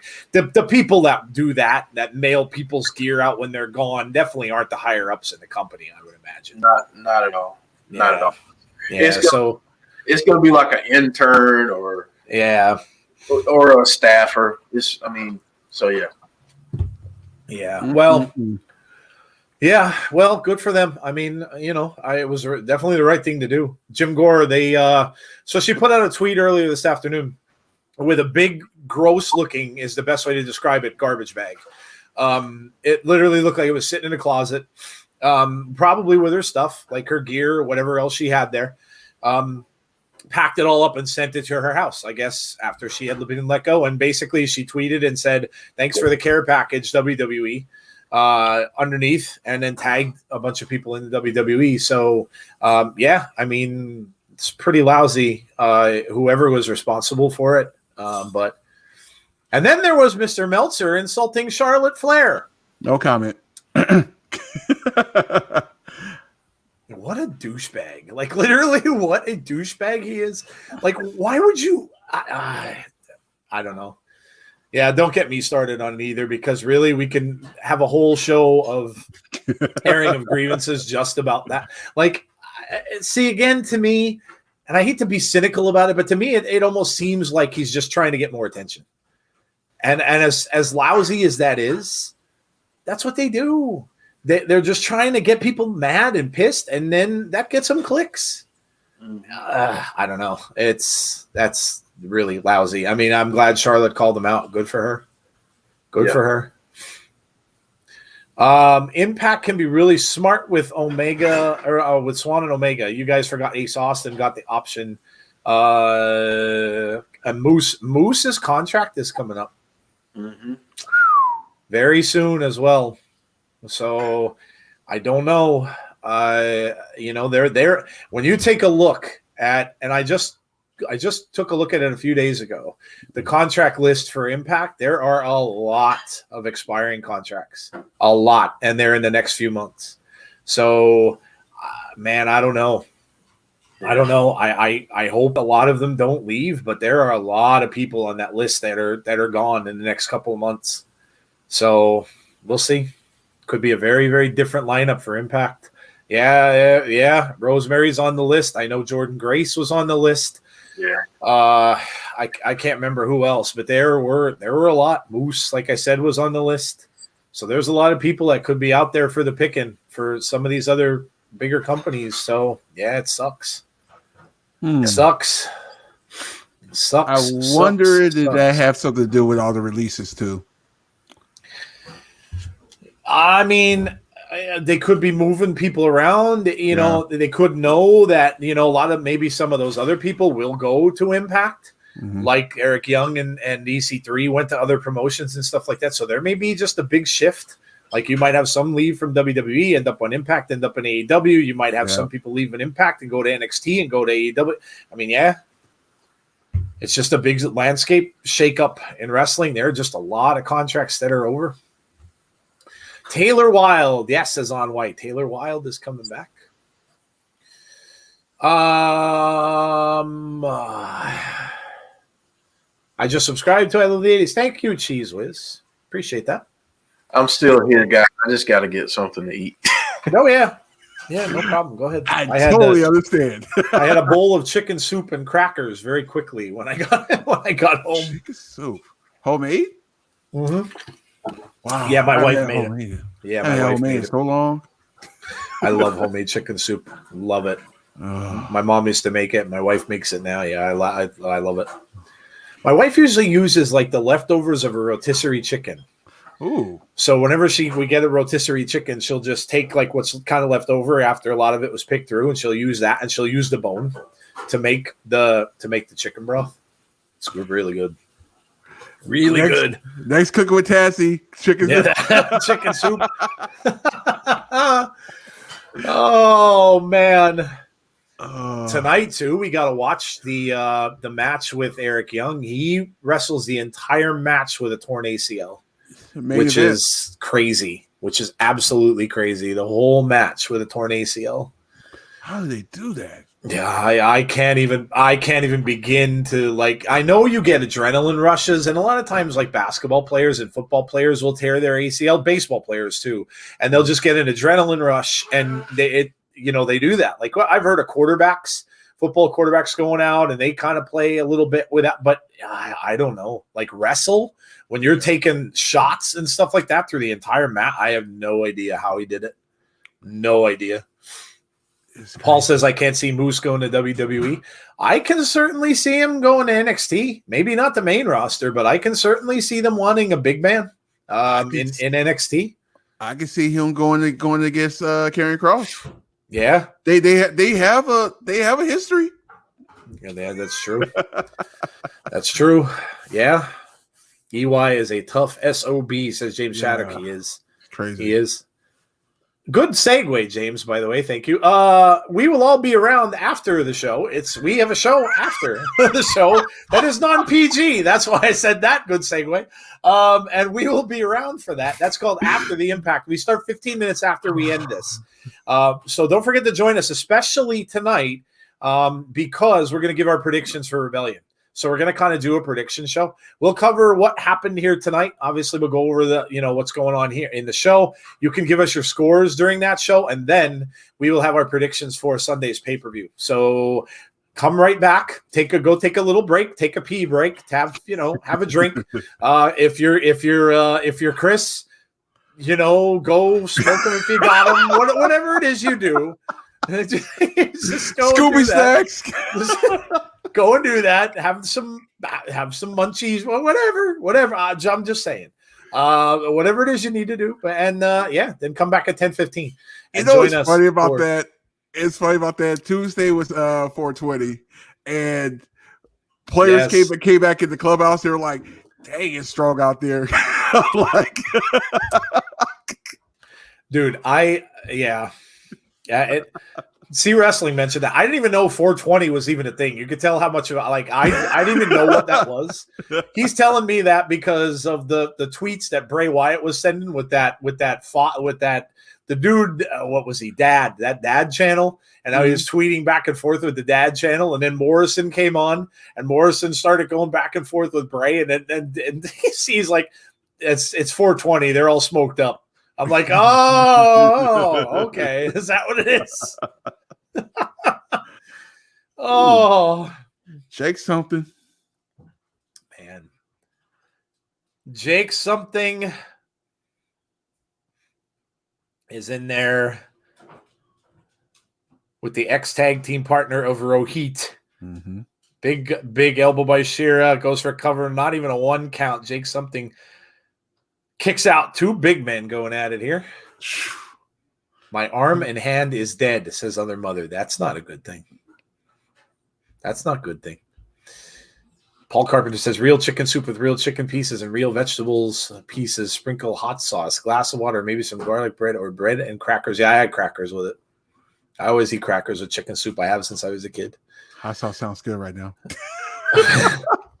Especially for how damn cold it is here. Oh, good Lord, we just got snow again. 2 nights ago, we had snow again, and then snow on my way to work. I'm like, are you kidding me? It's like the end of April. Here's the crazy part. You guys ready for this? We're in a drought. Are you shocked? Yeah. There's a shocker. California in a drought. It's like us getting snow in May. Yeah. Which is funny because we're about to get a big storm this weekend. Like, where you been?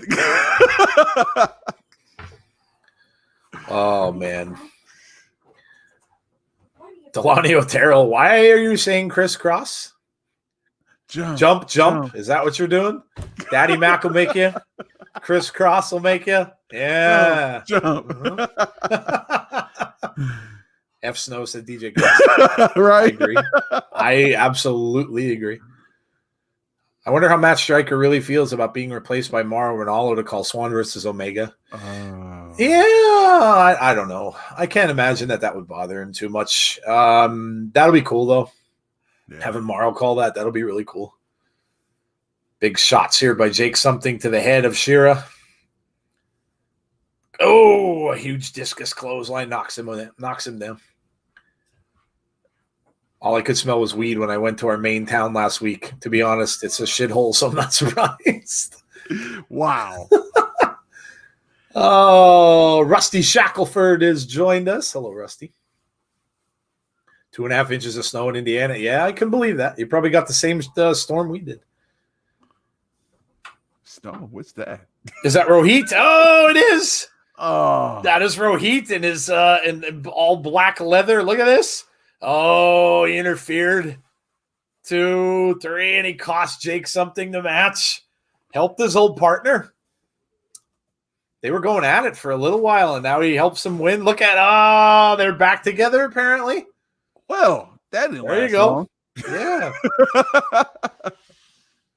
Man. And Rohit being Rohit. Love it. Love it. Have you ever tried sour apple puckler moonshine? No, I am not a big drinker. I drink very seldom. I'm not a beer guy. Never was. I don't like beer. I will drink, if I have to choose a liquor, it's gin. Tanqueray, preferably. And then, I don't know, other than that, I kind of like sweet drinks. I like amaretto sours a lot, pina colada, that kind of thing. But I'm by no means, I kind of got over that phase when I got sick 2 or 3 times in college, and that was the end of that. Like, forget that. Why am I so... Yeah, I had a manager that I used to work for years ago who took me out to a bar, and we decided to get pictures of Red Deaths.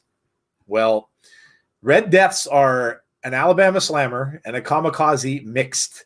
And if they're made right, they taste like fruit punch. And you literally cannot tell that you're drinking it. The bartender made it. It literally tastes like Hawaiian punch. So you want to talk about going down easy? These pitchers, now this was back in the 90s, they cost about $20 a pitcher because there's so much alcohol in them. Yeah. Well, I figured, okay, I'll have some pizza before. So, kind of fill your stomach. Make sure you're not drink that. I think we did 3. We had 3 of those pitchers, him and I.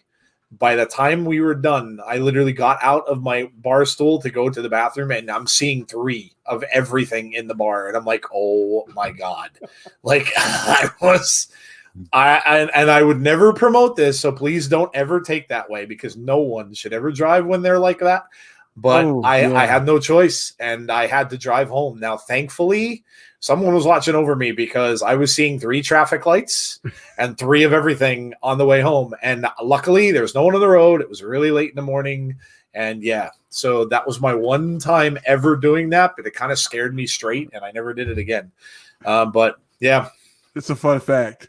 When I drink at home, I hide my keys, and I can't find the next day. Smart. Yeah, you can't find the next. I'm like, what did I do? At least it prevents you from driving. So that works. Jungle Juice cheese whiz. Yeah, they might have a different name for it now. It was a little while ago, but it honestly, whoever makes them, if they make them right, oh boy, yeah, like you cannot tell you're drinking alcohol, and you'll just sit there and they go down very easily, and it's before you know it, you're done. You're done. It's a good thing I didn't encounter 3 cops, yes, or 1 cop would have been bad enough. I was in my early 20s, like probably 22, 23. So, yeah. This is like the first week. It's the first week, because I guess it's been 420 this week too. That I've been driving the speed limit. I'll tell you now, people, I do not drive the speed limit. Oh yeah, not saying you guys do. I'm not saying you guys, Yeah. I am the king of speeding tickets. You don't even know how many dude, I know every magistrate's office from here to probably 50 to 100 miles away, because I've been to them all. I actually had to go back to the thing. You ever know when you get that many points that you're going to lose your license, you have to go to this goofy little thing where you have to meet up with this guy, and he like tries to scare you from doing it again. And he tries to talk to you about like why you shouldn't do that and blah, blah, blah. And I'm going to take your license. And he goes through this whole rigmarole, and then it gives your license back. Well, it's funny because I get there early, and I saw the guy give the speech to this young kid. The kid was probably 17 or so. Here's me. I'm in my like mid 30s, and he's giving this, and I'm listening to him do it. I'm in the same room, and I'm listening to him do it. And then when he was all done, I just kind of looked at him, and he looked at me, and he goes, "You heard all that, right?" I'm like, "Yeah." He goes, "Yeah, here's your license." I'm like, "Yeah, thank you." I'm like, "Don't even bother with that stuff on me. I know you're not taking my license from me." I had to take a written exam. I literally had to go back and take a written exam to get points taken off my license. Yeah, I am the king of speeding tickets. Yeah, I'm that guy that got a speeding ticket for going up a hill. You know where I get them? I get them from all small town cops. I never get them from stadies ever. Yeah. Like on the interstate, I never get them from. I think maybe 1 or 2, but all of them were from little towns. You know, the towns that you go through that are like the speed limit's 35 or 40 or whatever, and you end up going like 55 and they stop you for, Yep. Rusty said, my car literally coasts faster than the speed limit. I can believe that. Rusty. By the way, I loved Cameron Grimes the other night doing the con thing. That was so funny. Oh my God. When he did that $1 Million Man thing and he went, DiBiase! Oh, I was laughing. That was hilarious. That was absolutely hilarious. He cracks me up. That dude is just funny. My first speed ticket was 102. Dude, 102. You're lucky you didn't get your license. They literally, if you go that fast, they will take your license from you. Yeah. They literally, if they catch you going that fast over the internet, I have here, I'll share a quick story while we're on break. A friend of mine, he was a speed demon too. He had an old Monte Carlo, like a 1977, 78 Monte Carlo that he used to drive. And that thing would go 120 easily. It had an 8-cylinder engine. And the one night he got all upset about something. I can't remember. It might've been a woman. It probably was, but he got all upset about something and he used to just night drive. So when he was mad, he would just go for night drives. Mm-hmm. So he just got in his car and he started driving and he ended up like 75 miles away from where we live. And he was doing 110, 120 the entire way down the highway. Now he was driving really late at night. Well, he, turned around, started coming home and he was still flying, getting home while a cop stopped him. Well, he knew he was done for. Because if that cop would have caught, like he was probably 70 some miles over the speed limit, he would have impounded his car and taken his license. Well, I don't know how he thought this quick on his feet. Now, this was at a time when the AIDS virus was very prevalent. Mm-hmm. So my friend was really, really thin. And so what he does before the cop gets to him, he takes his eyes and he starts rubbing his eyes with his hands really, really quickly. So he gets his eyes all red, right? So when the cop comes over, he rolls in the window, the cop says to him, hey, do you know how fast you're going? And he's like, yeah, I'm sorry, officer. I'm sorry. I'm really sorry. And the cop's like, well, where are you going in such a hurry? And he goes, oh, I'm going home. I'm going home. I'm coming from, and he goes, well, where were you? And he goes, I was at the hospital in Hershey, PA. And he's like, he's trying to like choke back stuff. And he goes, I was just told I had AIDS. I'm like, you did not do that. And he did. And then by the time he was done, the officer literally said to him, can I give you an escort home, son? Can I follow you home? Are you going to be okay? So he turned around the entire thing, got the officer to say, do you want me to escort you home? By the end of the whole thing, I'm like, oh, I can't even believe. I'm like, I cannot even believe you did that. I was like, and he got out of it.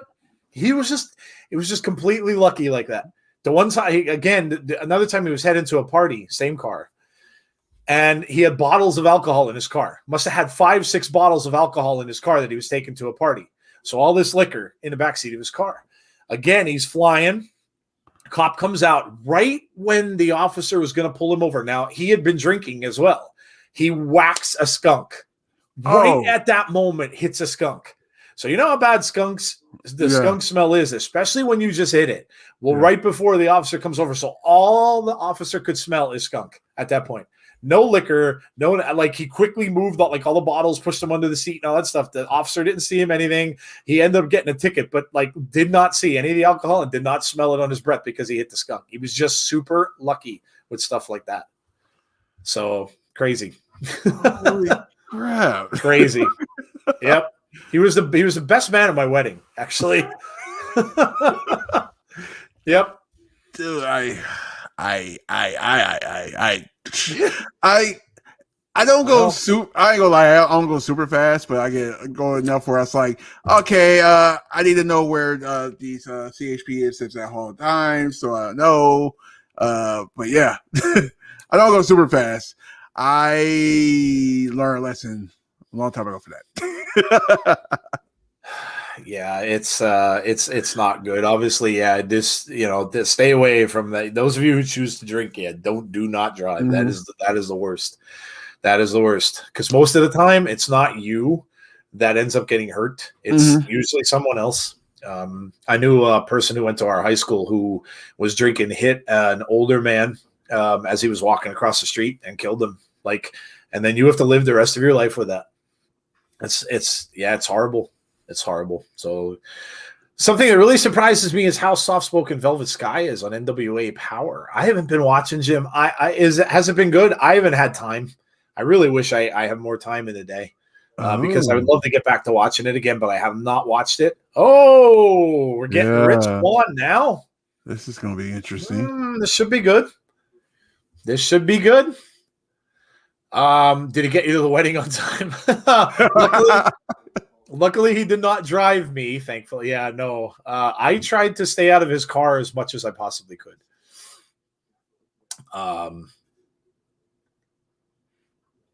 Rusty, my friend could give you a run for your money as far as driving a car fast. I could just tell you that. And that's I used to think we were seeing light speed when he would drive. Just watching the. Here we go. Let's see what Rich has to say. Talk about the press conference, yes, when Kenny Omega smacked him.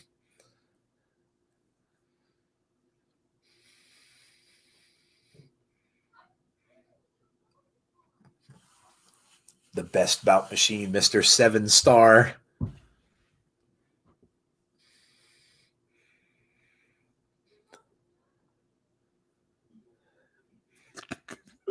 He's talking about when he got smacked. Paul Carpenter, NWA Power is now on Fight TV.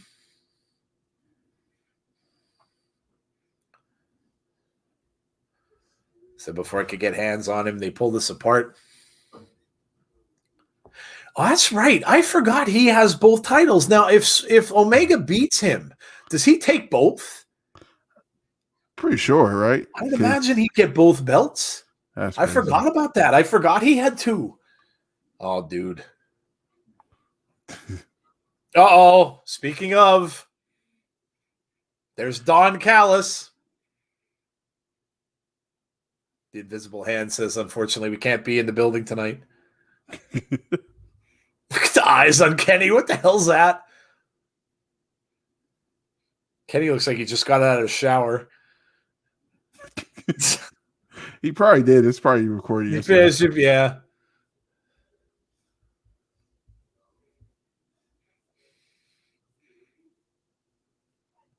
Oh, boy.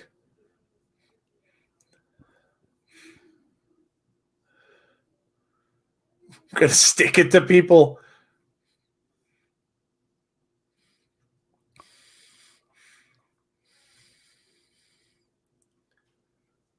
Swann called Omega Meltzer's golden boy. I did see that, James. Yeah, that was really cool. Not surprised.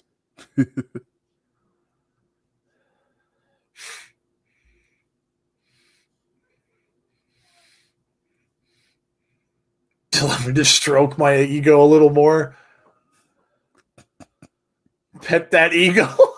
Oh, God.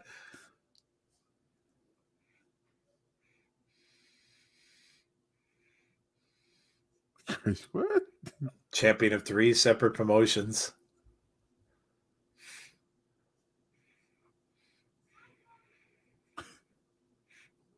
The Collision? What was that? The Collision?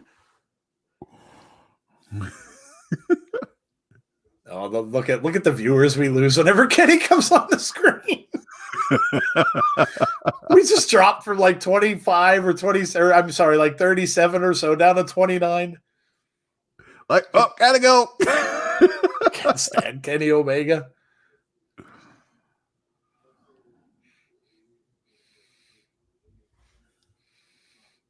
They're completely cutting off Rich Swann's interview. Look at him, he's just standing there. They're just cutting him off. Yeah.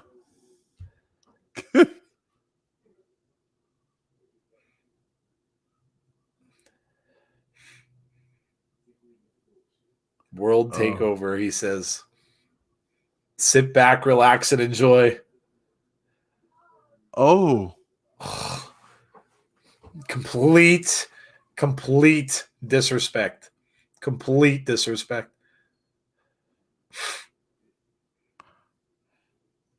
Whoa, what's this?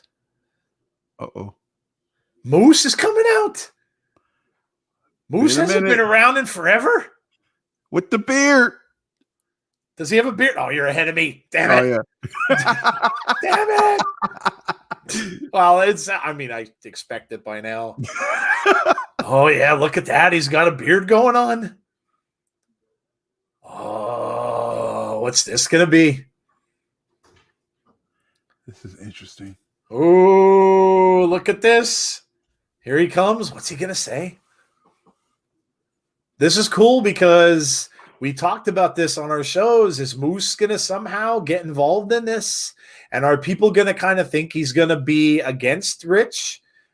And then maybe he gets involved on his behalf? Simmer down, Rich. Not here to hurt you.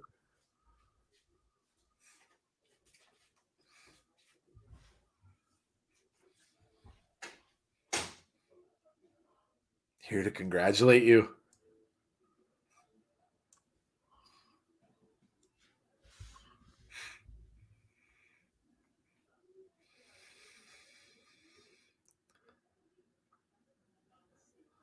I've had a long time to think about what happened.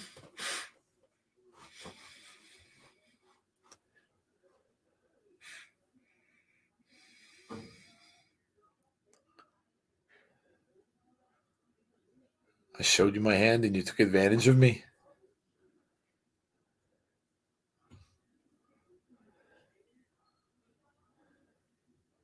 I'm going to give you advice. What kind of advice?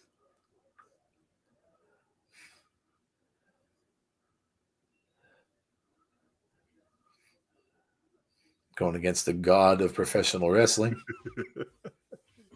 You should be well prepared because you just faced the wrestling god.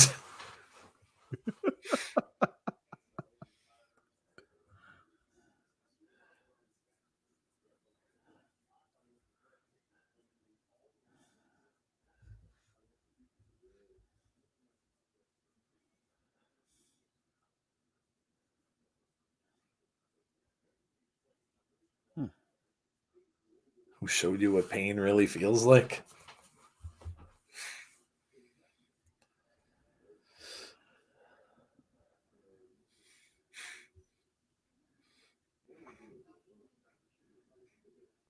We know that I'm stronger than Kenny Omega.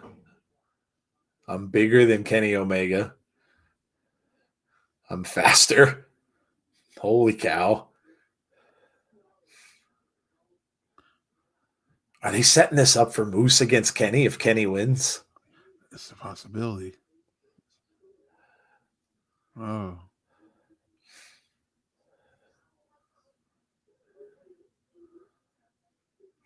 There's Three Stooges.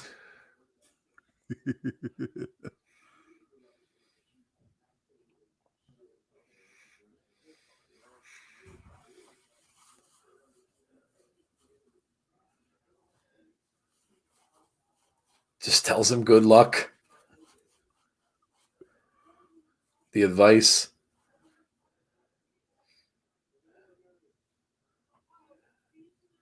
Wow.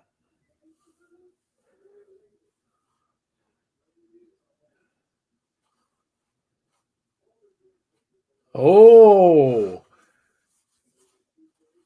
Wow. So not only does he have the pressure of winning, but now he has the pressure knowing that Moose is going to kill him if he does, if he loses. Good Lord. Talk about heaping everything on one dude's shoulders. Wow. Oh.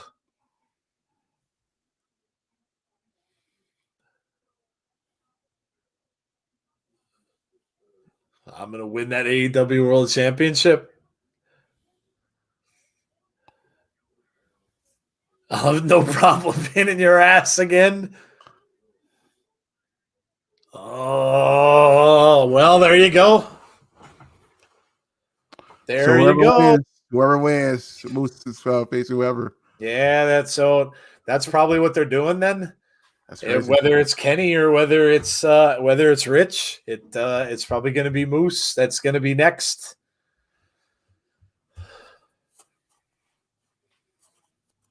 Deanna Perazo. Impact are only going to have the women titles after Rebellion.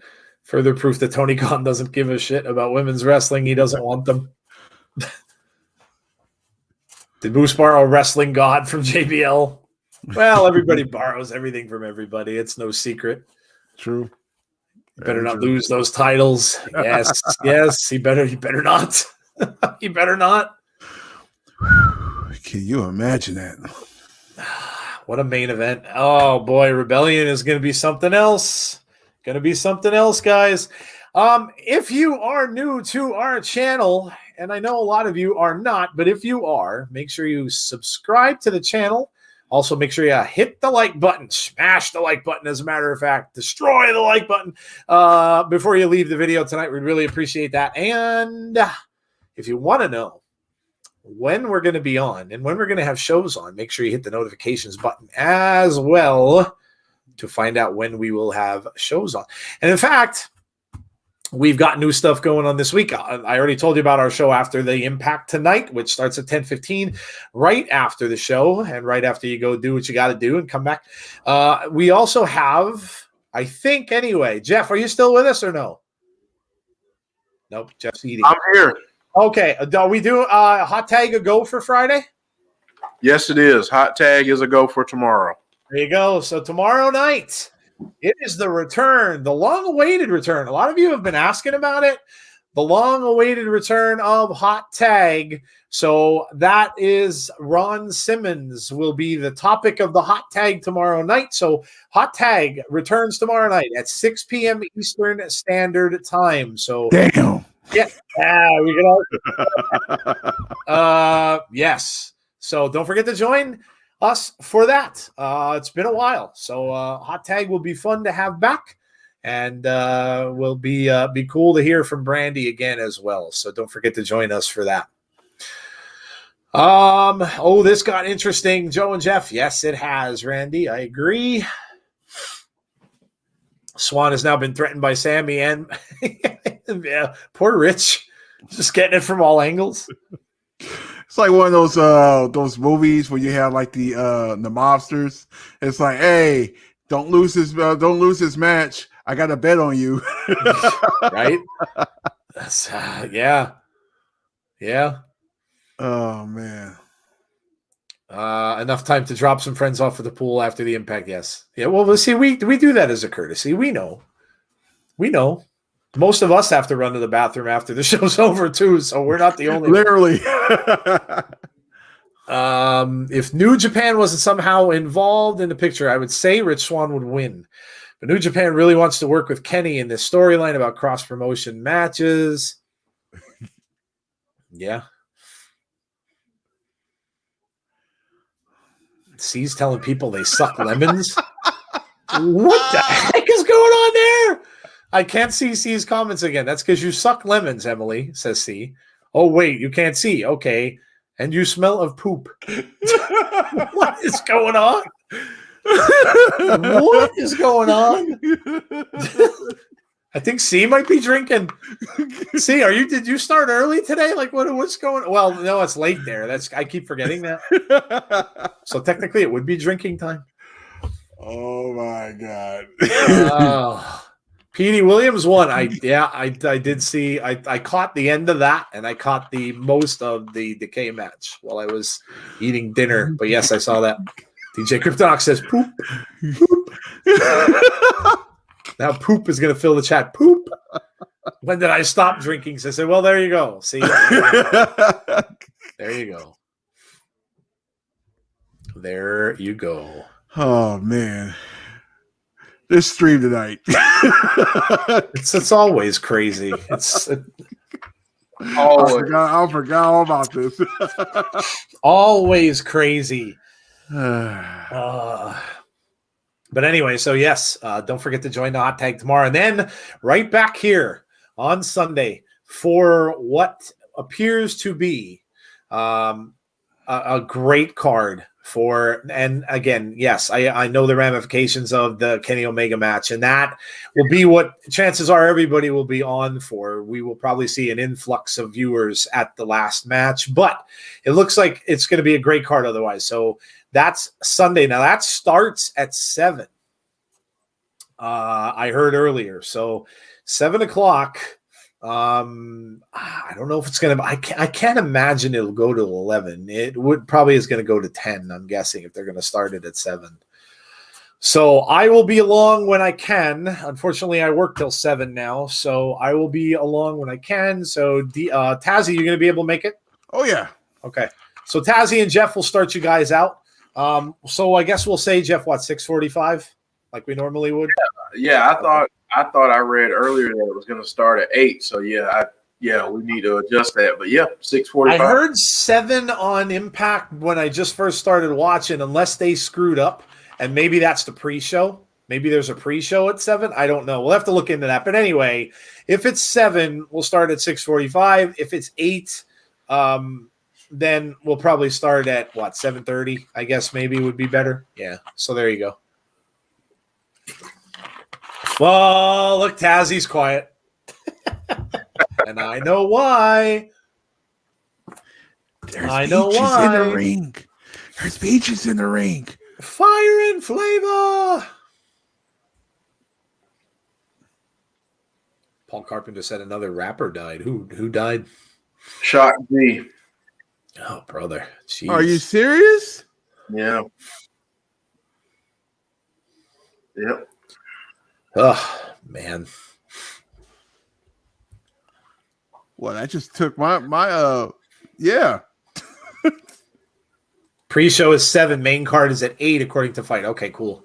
Jason Stoffer says, all right. So, so let's say then we'll say 7:30. We'll start at 7:30 because we don't really need to do the pre-show. They may have one match on there, but yeah. Jesus says, hello, ladies. Shock G. Jordan Grace coming into the ring. Ooh, some new attire for Jordan. Now Jeff's quiet. Yeah. Yes. Did Shock did he sing Humpty Hump? Yeah. Oh, That's why I'm looking at it, because that's Oakley right there.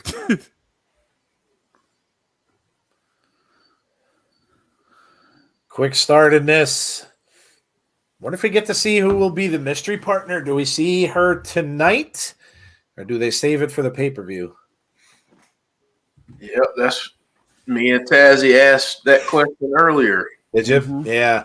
I mean, if the two of them end up ganging up on Jordan, they could. The person could reveal themselves coming down to the ring, I would think. Yeah. Oh, big shoulder block and a back elbow from Jordan Grace. Man. A lot of people aren't liking Adnan Virk. Really? Yeah, hearing a lot of complaints. People are saying that he can't call the matches because he doesn't know the holds. So he kind of just doesn't, like, he'll just make up like generic stuff as he goes along. And so I don't know how true it is. I don't pay that close attention to it. So, like I said, I like the guy. I like his voice and stuff like that, but I don't know. You guys might be able to tell me that better. I don't listen to the commentary much anymore when I'm watching wrestling. I guess I'm probably just not used to it from doing this. So, but yeah, a lot of people are complaining. Wow. Man. Tazzy and Jeff going to be quiet for 15 minutes. Yes, they are very quiet. Look at Tazzy intently watching the screen. Yep. Meantime, Sunny feels betrayed by her phone. Shocker. Just electronics in general don't like you.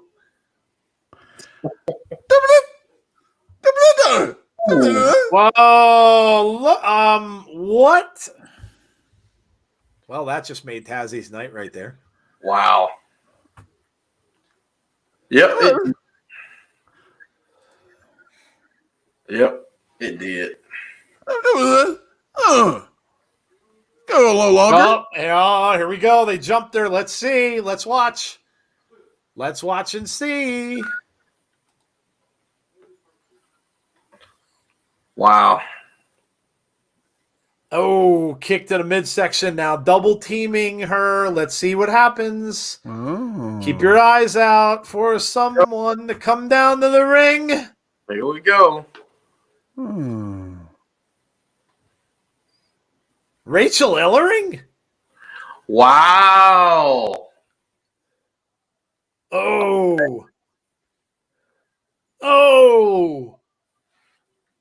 Look at the moves. Okay, Rachel. Oh, look at that. That's awesome. I didn't call that. Oh, yeah. Everybody was thinking ODB. They were thinking, look at this. Wow. Oh, you got to think that Fire and Flava's titles might be in jeopardy now. Yeah. Look at this. Not good. Not good. Oh. Rachel Ellering is Jordan Grace's partner, and Fire and Flava slides out of the ring. They're gone. But they took a beating out there. Oh, that may spell the end of their reign. Wow.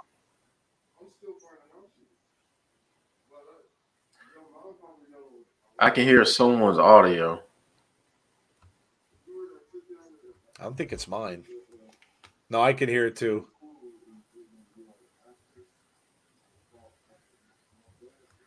Really? Yeah. Now it's gone.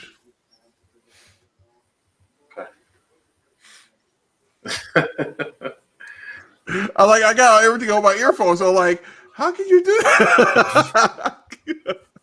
Your earphones have a leak, obviously.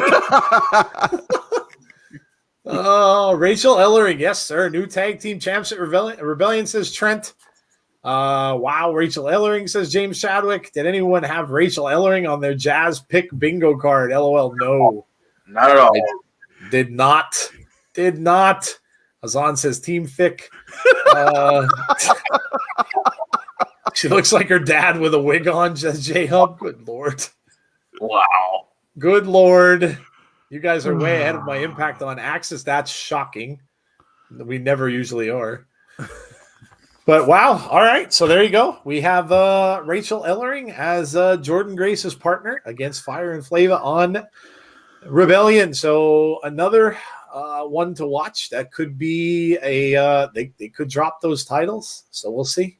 Their winning streak is going up in flames, says Damian Robinson. It could very well be. Is she related to Paul Ellering, Cheese Whiz? Yes. Yes. Yes, she is. Yes, she is. That's why I'm shocked. So there you go. Say, hey, Scott Snyder's in our chat. Scott Snyder's in the chat. Scott, are you going to do some Steiner math in the chat for us? First time watching Impact since they took it off of Spike years ago, man. This show has fell off the face of the earth. Oh, jeez. Well, Scott, you're not on the show, so I can kind of see maybe why you'd be a little upset. I can see that. I can see that.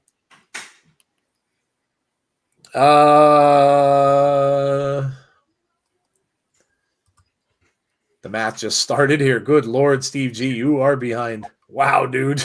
Might want to refresh your stream. Rachel Ellering. Yeah, I didn't have that one pegged. No, I wouldn't have seen that coming either. Out of nowhere. Right? Yeah. Where was she last? She was at AEW for a cup of coffee, basically. Yeah, okay. Yeah, that's right. During the tag team tournament. That's right. She was in NXT too, wasn't she? Mm-hmm. Okay. And there's Finn Juice.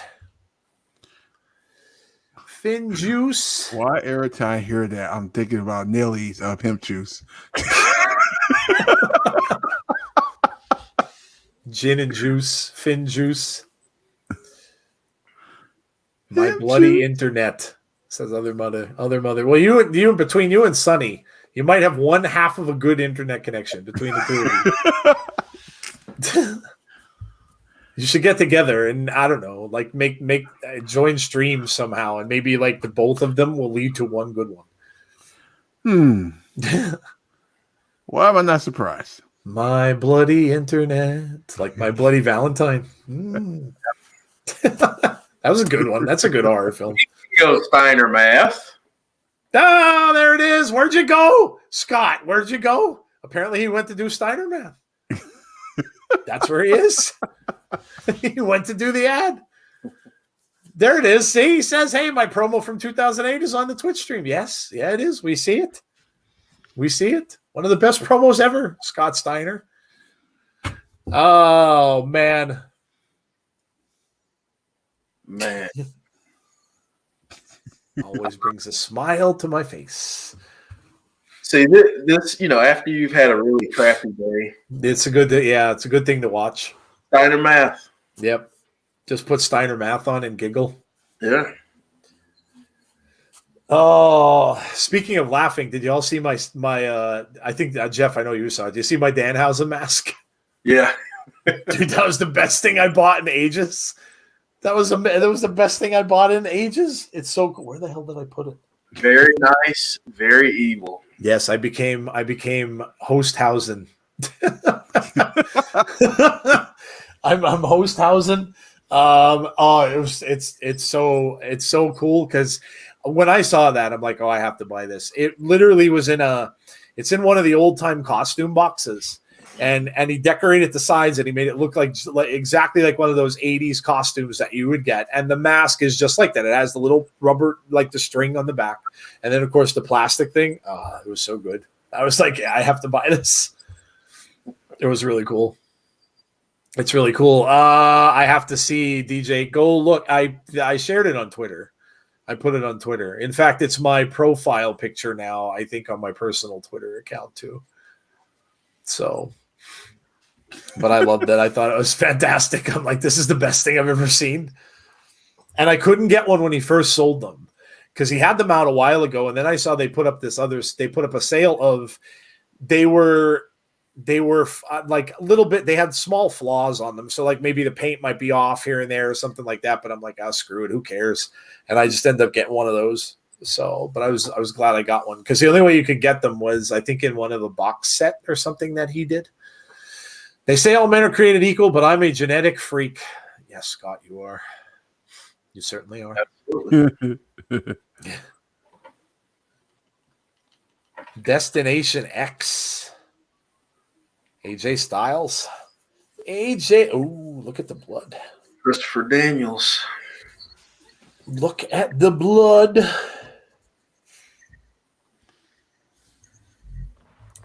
Man. We're going to have a lot to talk about in the podcast again this week, too, because, man, is there news coming out of all these changes made for Raw and all these changes done after Mania. And, oh, my goodness. Lots and lots of stuff going on, apparently. Stuff about everyone. It's really crazy. It really is. Yeah. It really is. Yeah, and I figure we'll have another segment of airing of grievances. The favorite episode, the favorite part of our show has become, yes.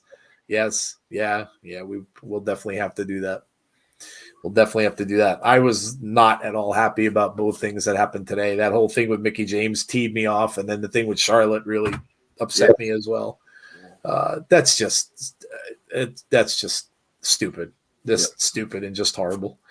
Nathan Tunis, I hope I pronounced it right, or Tunis, hello to you. Welcome. WWE needs to fire Adnan Virk. Yeah, I said it earlier, Scott. You missed it. You were doing Steiner math, and you missed it. Yeah, I mentioned that. He's not the favorite of a lot of people right now.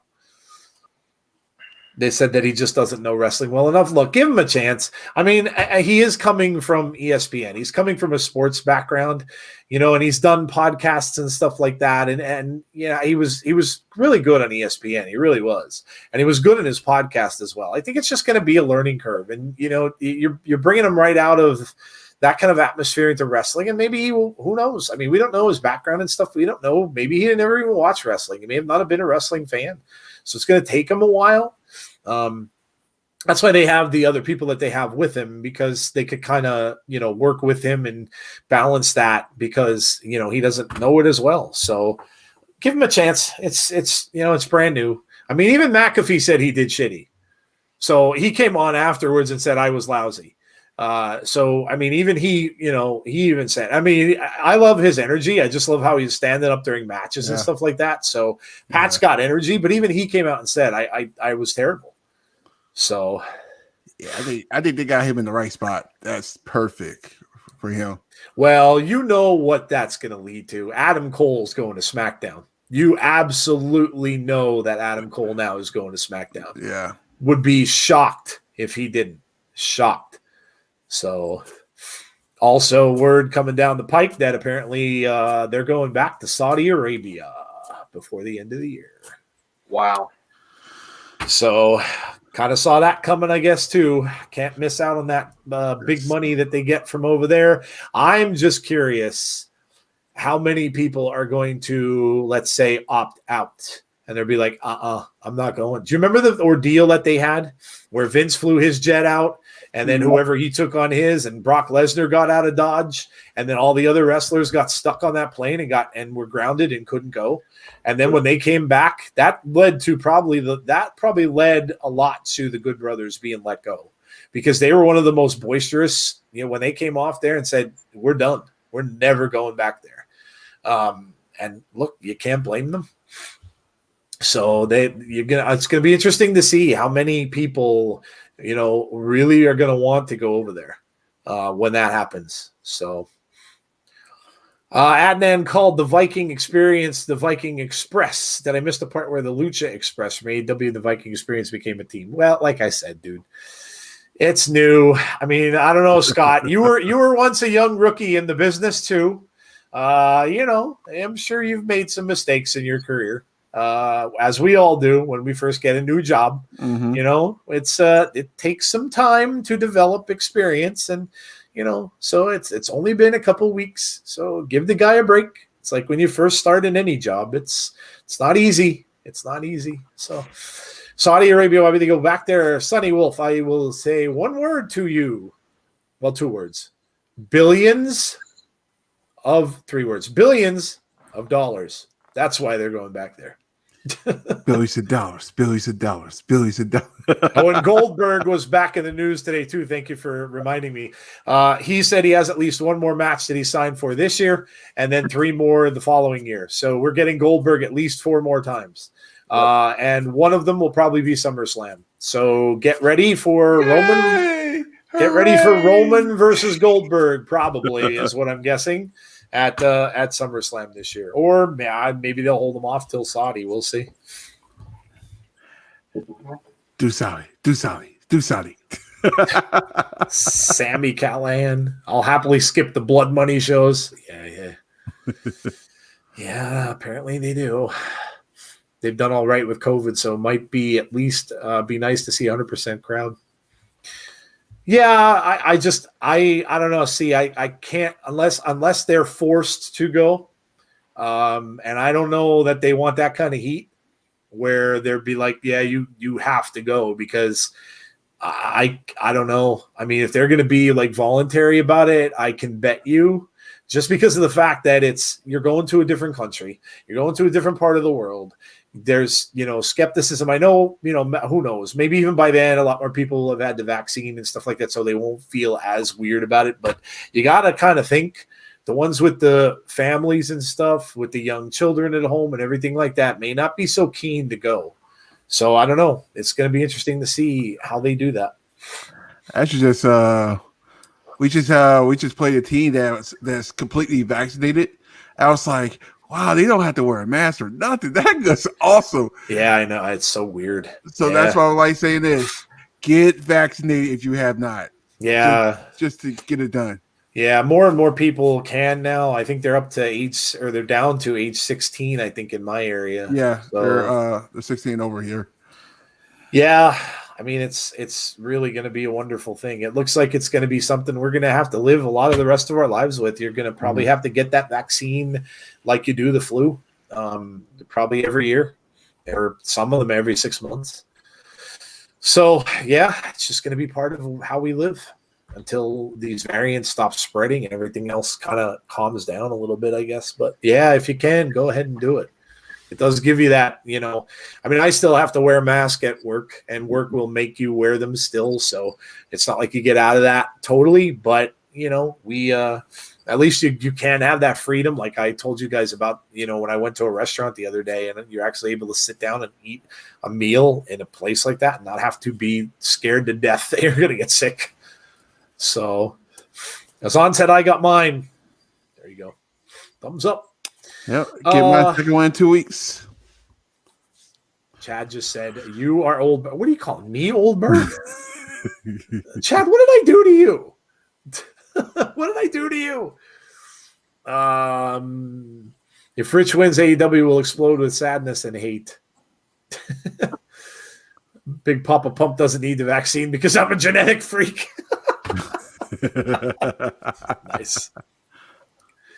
Nice. My mom is getting her second jab next week.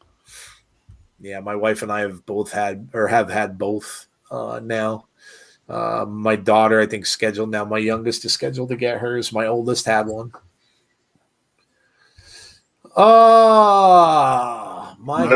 arm was hurting. My first one. Like, dude, why am I working? As in, which one did you get? The Maduro. Okay. Moderna. Which one you got both? Oh, okay. I got Pfizer. Yeah, me too. So did my wife.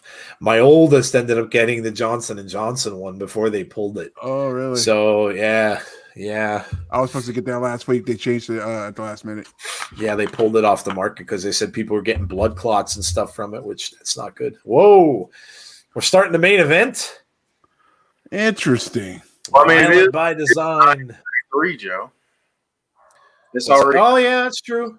Yeah, and they'll probably put in 5 commercials before it's over, I'm sure.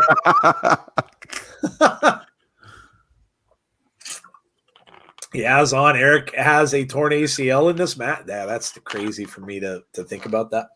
Going to wrestle the entire match with a torn ACL. That's crazy. Crazy. Super C says, thinking of getting mine after surgery. I'm getting in 2 weeks. Oh, you're getting surgery. What are you getting surgery for? Good luck. Hope everything works out for you, dude. It's 5-star match time, says Swann White. Sunny Wolf says, James, hopefully soon. Vaccines haven't gone out in Ontario. I don't even know how if he wrestled this whole match with that torn ACL. I'm guessing then he must have torn it in the match and wrestled the rest of it with it, because he doesn't look like he's limping or anything coming down to the ring, and he's definitely not wearing anything down like on his legs or anything that would indicate that. Mm-hmm. ACL is behind your. It's that really long nerve, I believe, that goes from, what is it, from your ankle, Jeff, all the way up to, is it up past your knee? I believe so. I think so. What's that? I said, I just know I've torn both of mine. Oh, have you really? Yeah. That I heard is immense pain. Doesn't feel good. Yeah, I would bet. Wasn't Eric the Young Knockouts tag team champion at some point? Yep. He was. He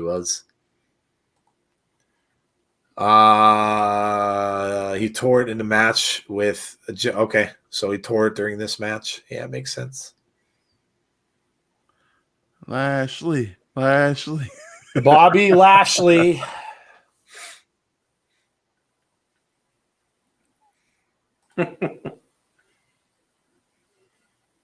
Davey Richards. Could he make a return this weekend? James Chadwick said, I never wrestled Eric Young. Super C says gallbladder. Getting it taken out because of stones. Oh, yeah, that I'm sure that sucks, dude.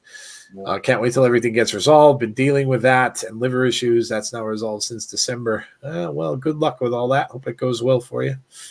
DJ Kryptonok is defining ACL for us. There you go.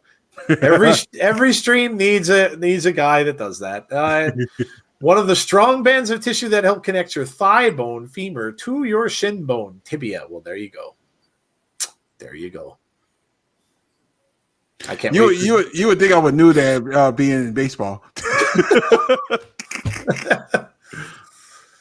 Oh, it was Goldberg called Oldberg, not you. Okay, Chad. All right, we're good then. We're good. Oh my goodness. All right. So don't forget, like I said, make sure that you are back here with us. Tomorrow night, we have the return of the hot tag, 6:00 p.m. Don't forget that. Don't forget then, obviously, on Saturday, we have our podcast, 9:00. It is our second show on Saturday, so make sure you are there for that. We will cover all of the stuff that's going on in wrestling. Like I said, all of the we will spread the not spread, that's a bad word. We will wipe the dirt off of the sheets. Let's say it that way. Wipe the dirt off of the sheets during the show. I'm not going to say spread the dirt. I see why you changed that. That's a little morbid. We're not going to do that. Yes. So we will try to get to the bottom of all of that. We will have more grievances to air. We will have debates to do. We will have our fun moments of the week, of course, and then of course we will have Jessie Callan doing her jokes as well on that show. And then Sunday night, we are right back here for Rebellion. So don't forget, obviously, about Rebellion. All looking forward to that. Should be a great pay-per-view. So make sure you join us. We've got a busy weekend. We seem to say that a lot. And don't forget to join Tazzy as well. Tazzy's got the after party, which is a party. It is literally a party now. It is a literal party. Spread the dirt. Meltzer is the dirt. Squash him like a bug and then spread him like jam all over the stream. Wow. Oh, good Lord. Scott Steiner says, I had tickets to Nitro when Goldberg won the WCW championship. It's sad that he can't wrestle anymore and is talked bad about. You got to know when to hold them and know when to fold them, like Kenny Rogers used to say. Know when to walk away and know when to run, and some people just don't. And yeah, so who knows why? Love of the game, maybe. Love of the money, maybe.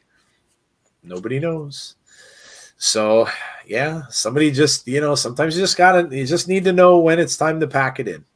And oh well, he signed for 5 more matches, like it or not. Yay. Like it or not. Azan says, read my comment. Jeff and Tazzy know the song. What song? Talking about the gambler that I just said. It's on screen. Hey girl, ain't no mystery, at least as far as I can see. I want to keep you here laying next to me, sharing our love between us. Oh God. I ain't going there. Yeah, let's not go there. It's as bad as the fact that those Let Me In shorts got so much publicity too. Are you serious? Like I'm reading that stuff and I'm like, is it that slow of a wrestling news week that they're putting those Let Me In shorts all over the dirt sheets, saying like, this is horrible, this is terrible. I mean, they're like, well, people can't wear these out anywhere. Like, are you serious? Like, do you see what some people wear? It's like, do you see what people wear? You think Let Me In shorts are going to really bother people that much? Yikes. Yikes. Oh, Eddie Edwards on his way out, and he's got some backup. James Jeez. Storm, Chris Sabin, and Willie Mack. So Eddie's got some backup, so he's not coming alone. Smart. Goldberg's match with Drew wasn't bad. If they are like that, it's all right. Yeah, it wasn't horrible. That wasn't horrible. My blood pressure was up around that match too, though. Right? Terrible theme song for Eddie. Sonny says Meltzer's a douche canoe. A douche canoe. Nice. Have you seen the other shorts? DX, we got 2 words for you. Tazzy needs those, so when women ask what those words are, he can say.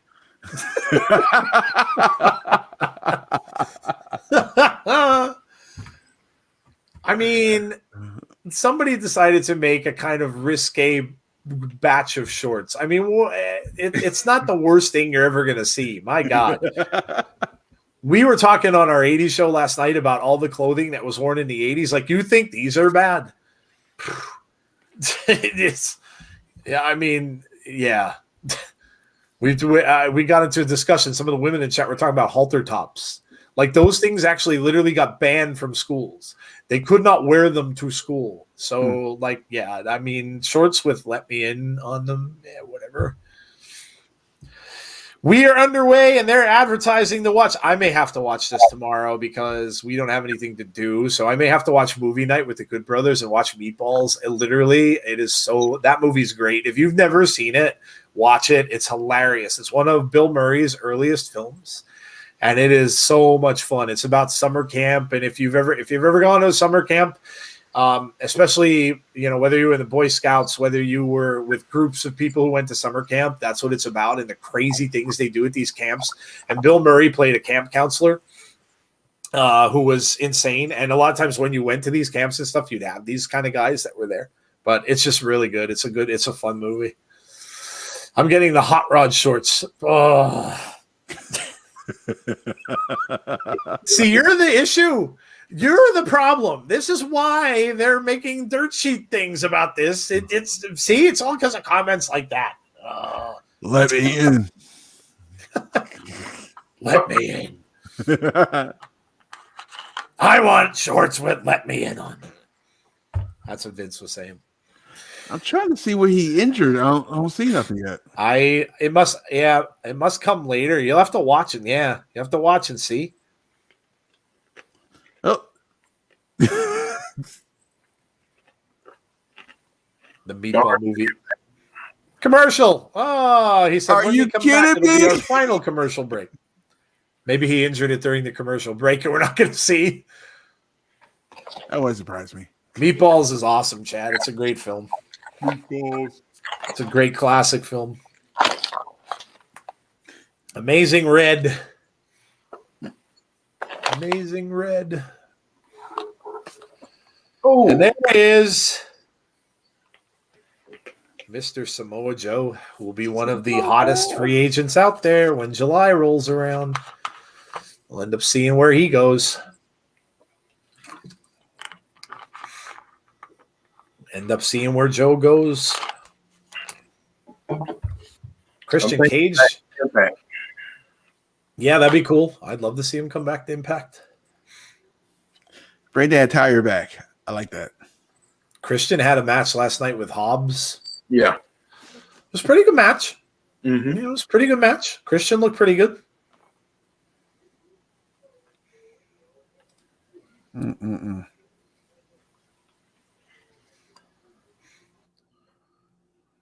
There was a Kenny Omega. Kenny Omega and the whole group were in a trailer last night, and then Moxley. Who was he with? Moxley and Eddie Kingston. Moxley and Kingston came out, and they went and attacked the trailer. Like it was like really old, like a real old school type of promo, almost like an NWO kind of a thing. And they came out and attacked the trailer, but they weren't, of course, in there. So they must have been broadcasting from somewhere else, and then they went and attacked it, but they weren't inside the trailer.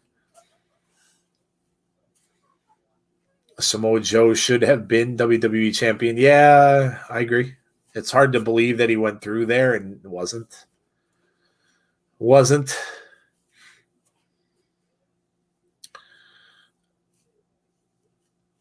Scott, that's horrible. That's horrible. But nothing I wouldn't expect from you to say. The other night I saw on WWE Network the NWO versus The Rock and Stone Cold handicap match was great, but I'm trying to think who would spend a third member, who would have been a third member with Stone Cold and The Rock. I mean, if you're in that era, Shawn Michaels, maybe. I don't know.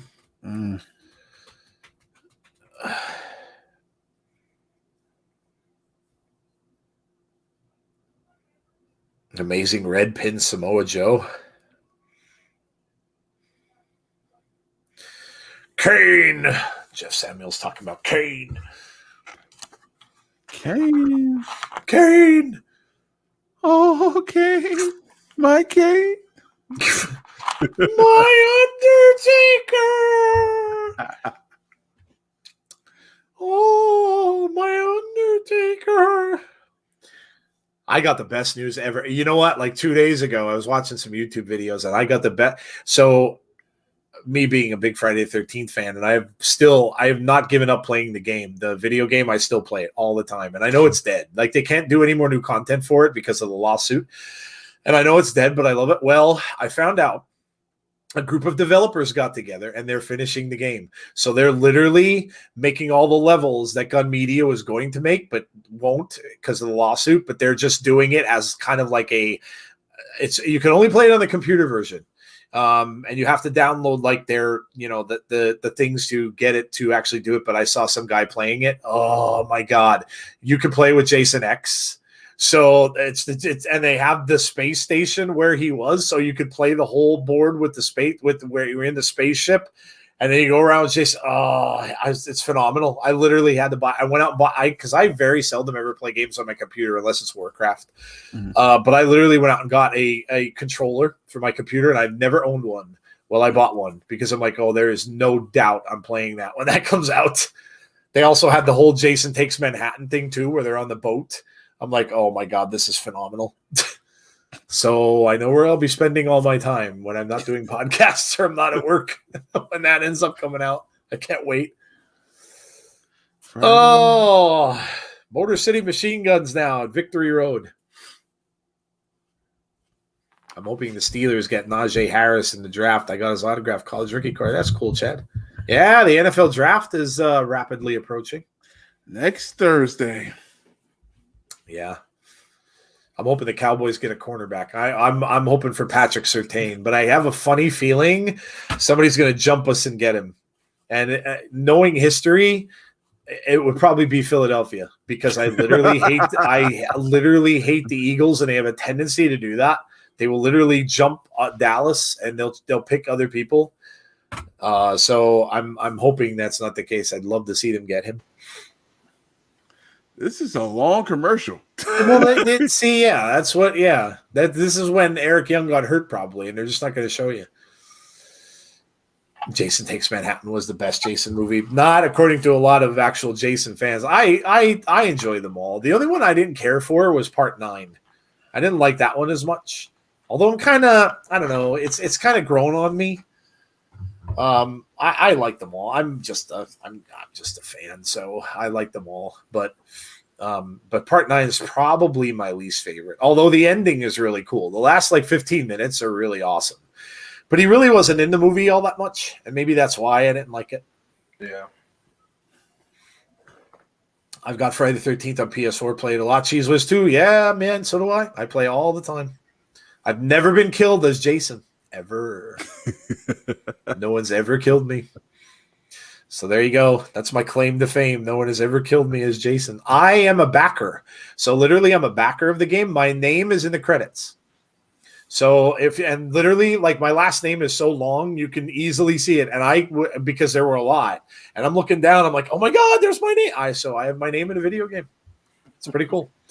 I was a backer for the game. So I got the Savini Jason,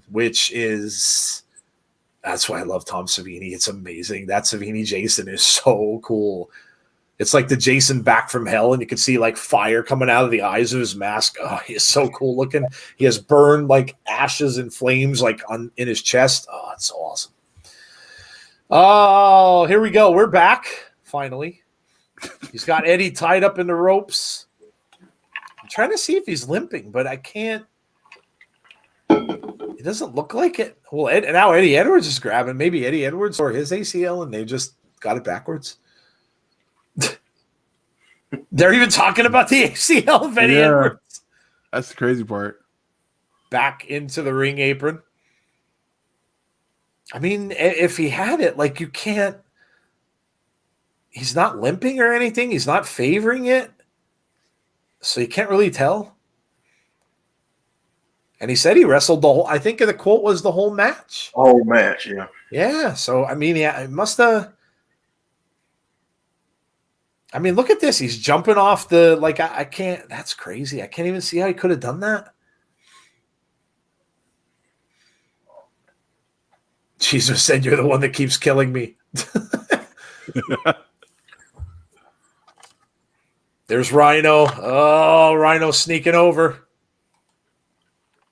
Why do I feel that all hell is going to break loose here? This is not going to be a ordinary ending of this match. You could just tell.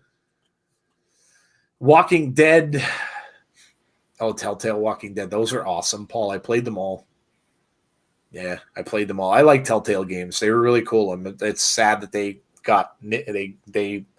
fell apart. The company fell apart. Jeff, did Jordan Grace, new tag team partner, wrestle for another wrestling company before Chad? Yes, they did, Jeff. Yep. NXT and briefly AEW. There you go. Mm-hmm.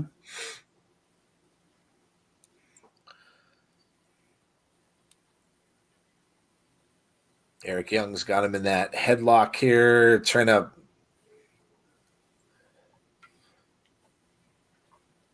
Oh, shot to the midsection. Another one. Rake of the eyes. Classic heel move. Don't see that used much anymore. Oh, nice clothesline by Eddie Edwards. Comes back with some chops. Oh, nice elbow by Eric Young. Roll up 2. Kick out. Eric Young's another guy who bleeds a lot. Which I'll shock you not right now. Yeah, it doesn't take much to get Eric Young to bleed. Are you looking forward to Resident Evil 8? You know, my buddy Ed was just talking to me about it last night. I guess he pre-ordered it, and you get the last version of the game along with it. I haven't played a Resident Evil in a while. I mean, I saw pictures from it, and they're going away from zombies, though, aren't they? Like that used to be an all zombie kind of a game, but it's not anymore. Like there's that really tall vampire, whatever she is, the vampire queen or whatever she is in the next one and stuff like that.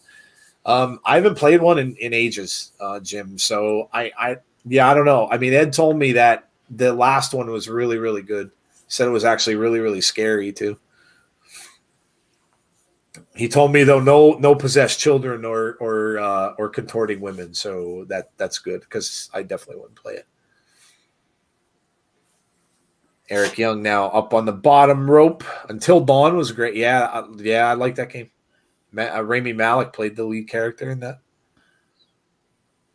Man, this is good so far. Yeah, it's a great match. It's hard to believe. I still can't believe. I still can't believe he wrestled that whole. It's crazy. They must have stopped the match for a minute to shoot him up or something. Yeah. Yeah, I would guess so. They must have had to shoot him up with painkillers or something. Or, I mean, you don't know the degree of the tear either. Yeah.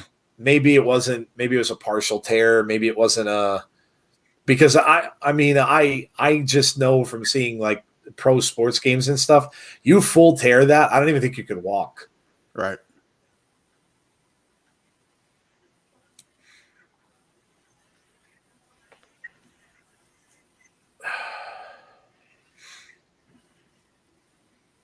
Shots to the head now by Eddie Edwards. Both men Shots back and forth. Eddie with a shot to Eric Young. Eric Young right back. Man, listen to those chops. Oh. Yeah. Oh. Oh. Man, you can hear the sounds of that. Into the corner. Nope. Goes into an elbow. Oh, Eric Young trying to get up to the top, but he took a kick.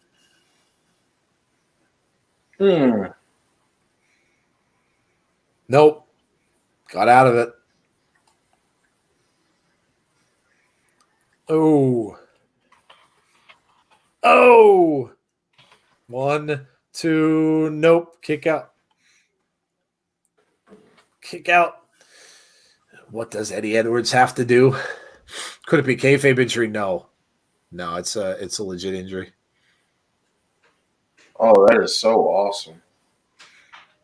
What James just tweeted at us, Joe? I will check it. Wow. What did you tweet us, James? Did you tweet the personal ones or the insiders? The personal ones. Okay, I was going to say because I didn't see anything on insiders.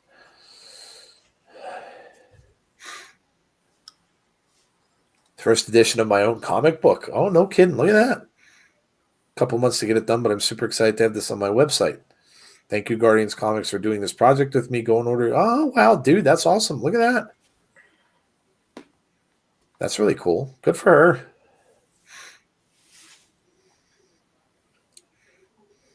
They're starting to get crazy. Here we go. They're starting to get crazy. Oh!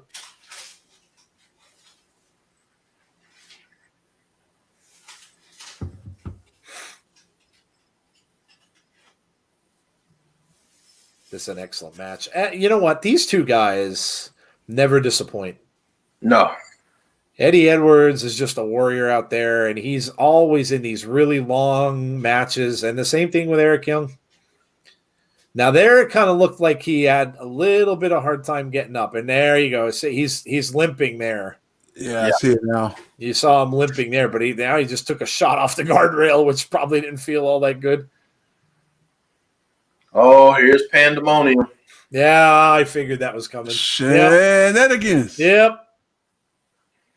Our favorite word on a Thursday. Shenanigans. James Storm.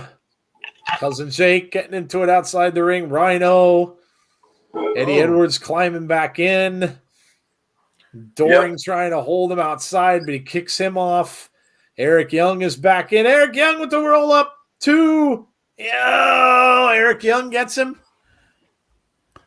Interesting. Last time he'll be in a ring for a while. Now, this is supposed to be a 4-on-4, is it not? So, yeah, they'll have to replace EY. Yeah, they're going to have to replace him. I wonder who is going to replace Eric Young. Who do you think is going to replace Eric Young? People in the chat. Let us know who you think is going to replace Eric Young. Chris Sabin out there.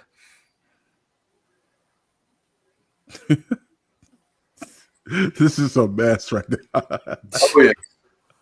Willie Mack and Rhino. There would be a great matchup, a one-on-one match. Man. Both guys out there laying it to each other here. Edwards and Eric Young still going at it.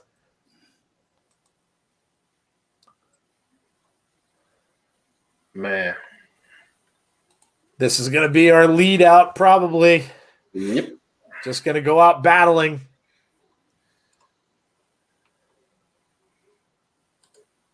That's it. That's it. I am a proud backer of our Heroes Rock Big E Kickstarter. That's cool, Sean. Well, there you go. Great match. This is on. Yes, it was. And if you would like to come back and discuss this and more, we will be back in 15 minutes. So don't give us your scores yet. Come back over and see us on After the Impact if you can. I know it's late. So some of you may have to go, and I get it, especially those of you that are overseas and stuff like that. I know it's late hour. So if you want, for the next minute or two, you could throw your scores out there for us. That'd be cool. We'll read them off for those of you that can't stick around. But if you can, come back in 15. We'll all be here.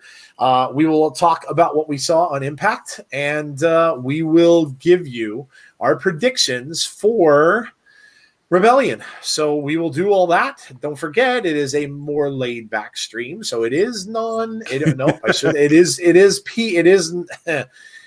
is non-PG. So yes, we will, we can kind of just let it all fly. 3 a.m. here, but I'm staying, says James Chatter. I got the enthusiasm. Look at James. James, you're a trooper. James is a trooper. Jason Stoffer says an 8. An 8 for the go home show. Okay. All right. I did miss the first while. I mean, I got glimpses of the first couple of matches. So, but yeah, we will give you our scores. So what it's time for now is it's time for a bathroom break. For those of you who would like to go do that, it's time for a snack break. For those of you who would like to go do that, it's time for a smoke them if you got them break, if you like to do that. Chris, sorry.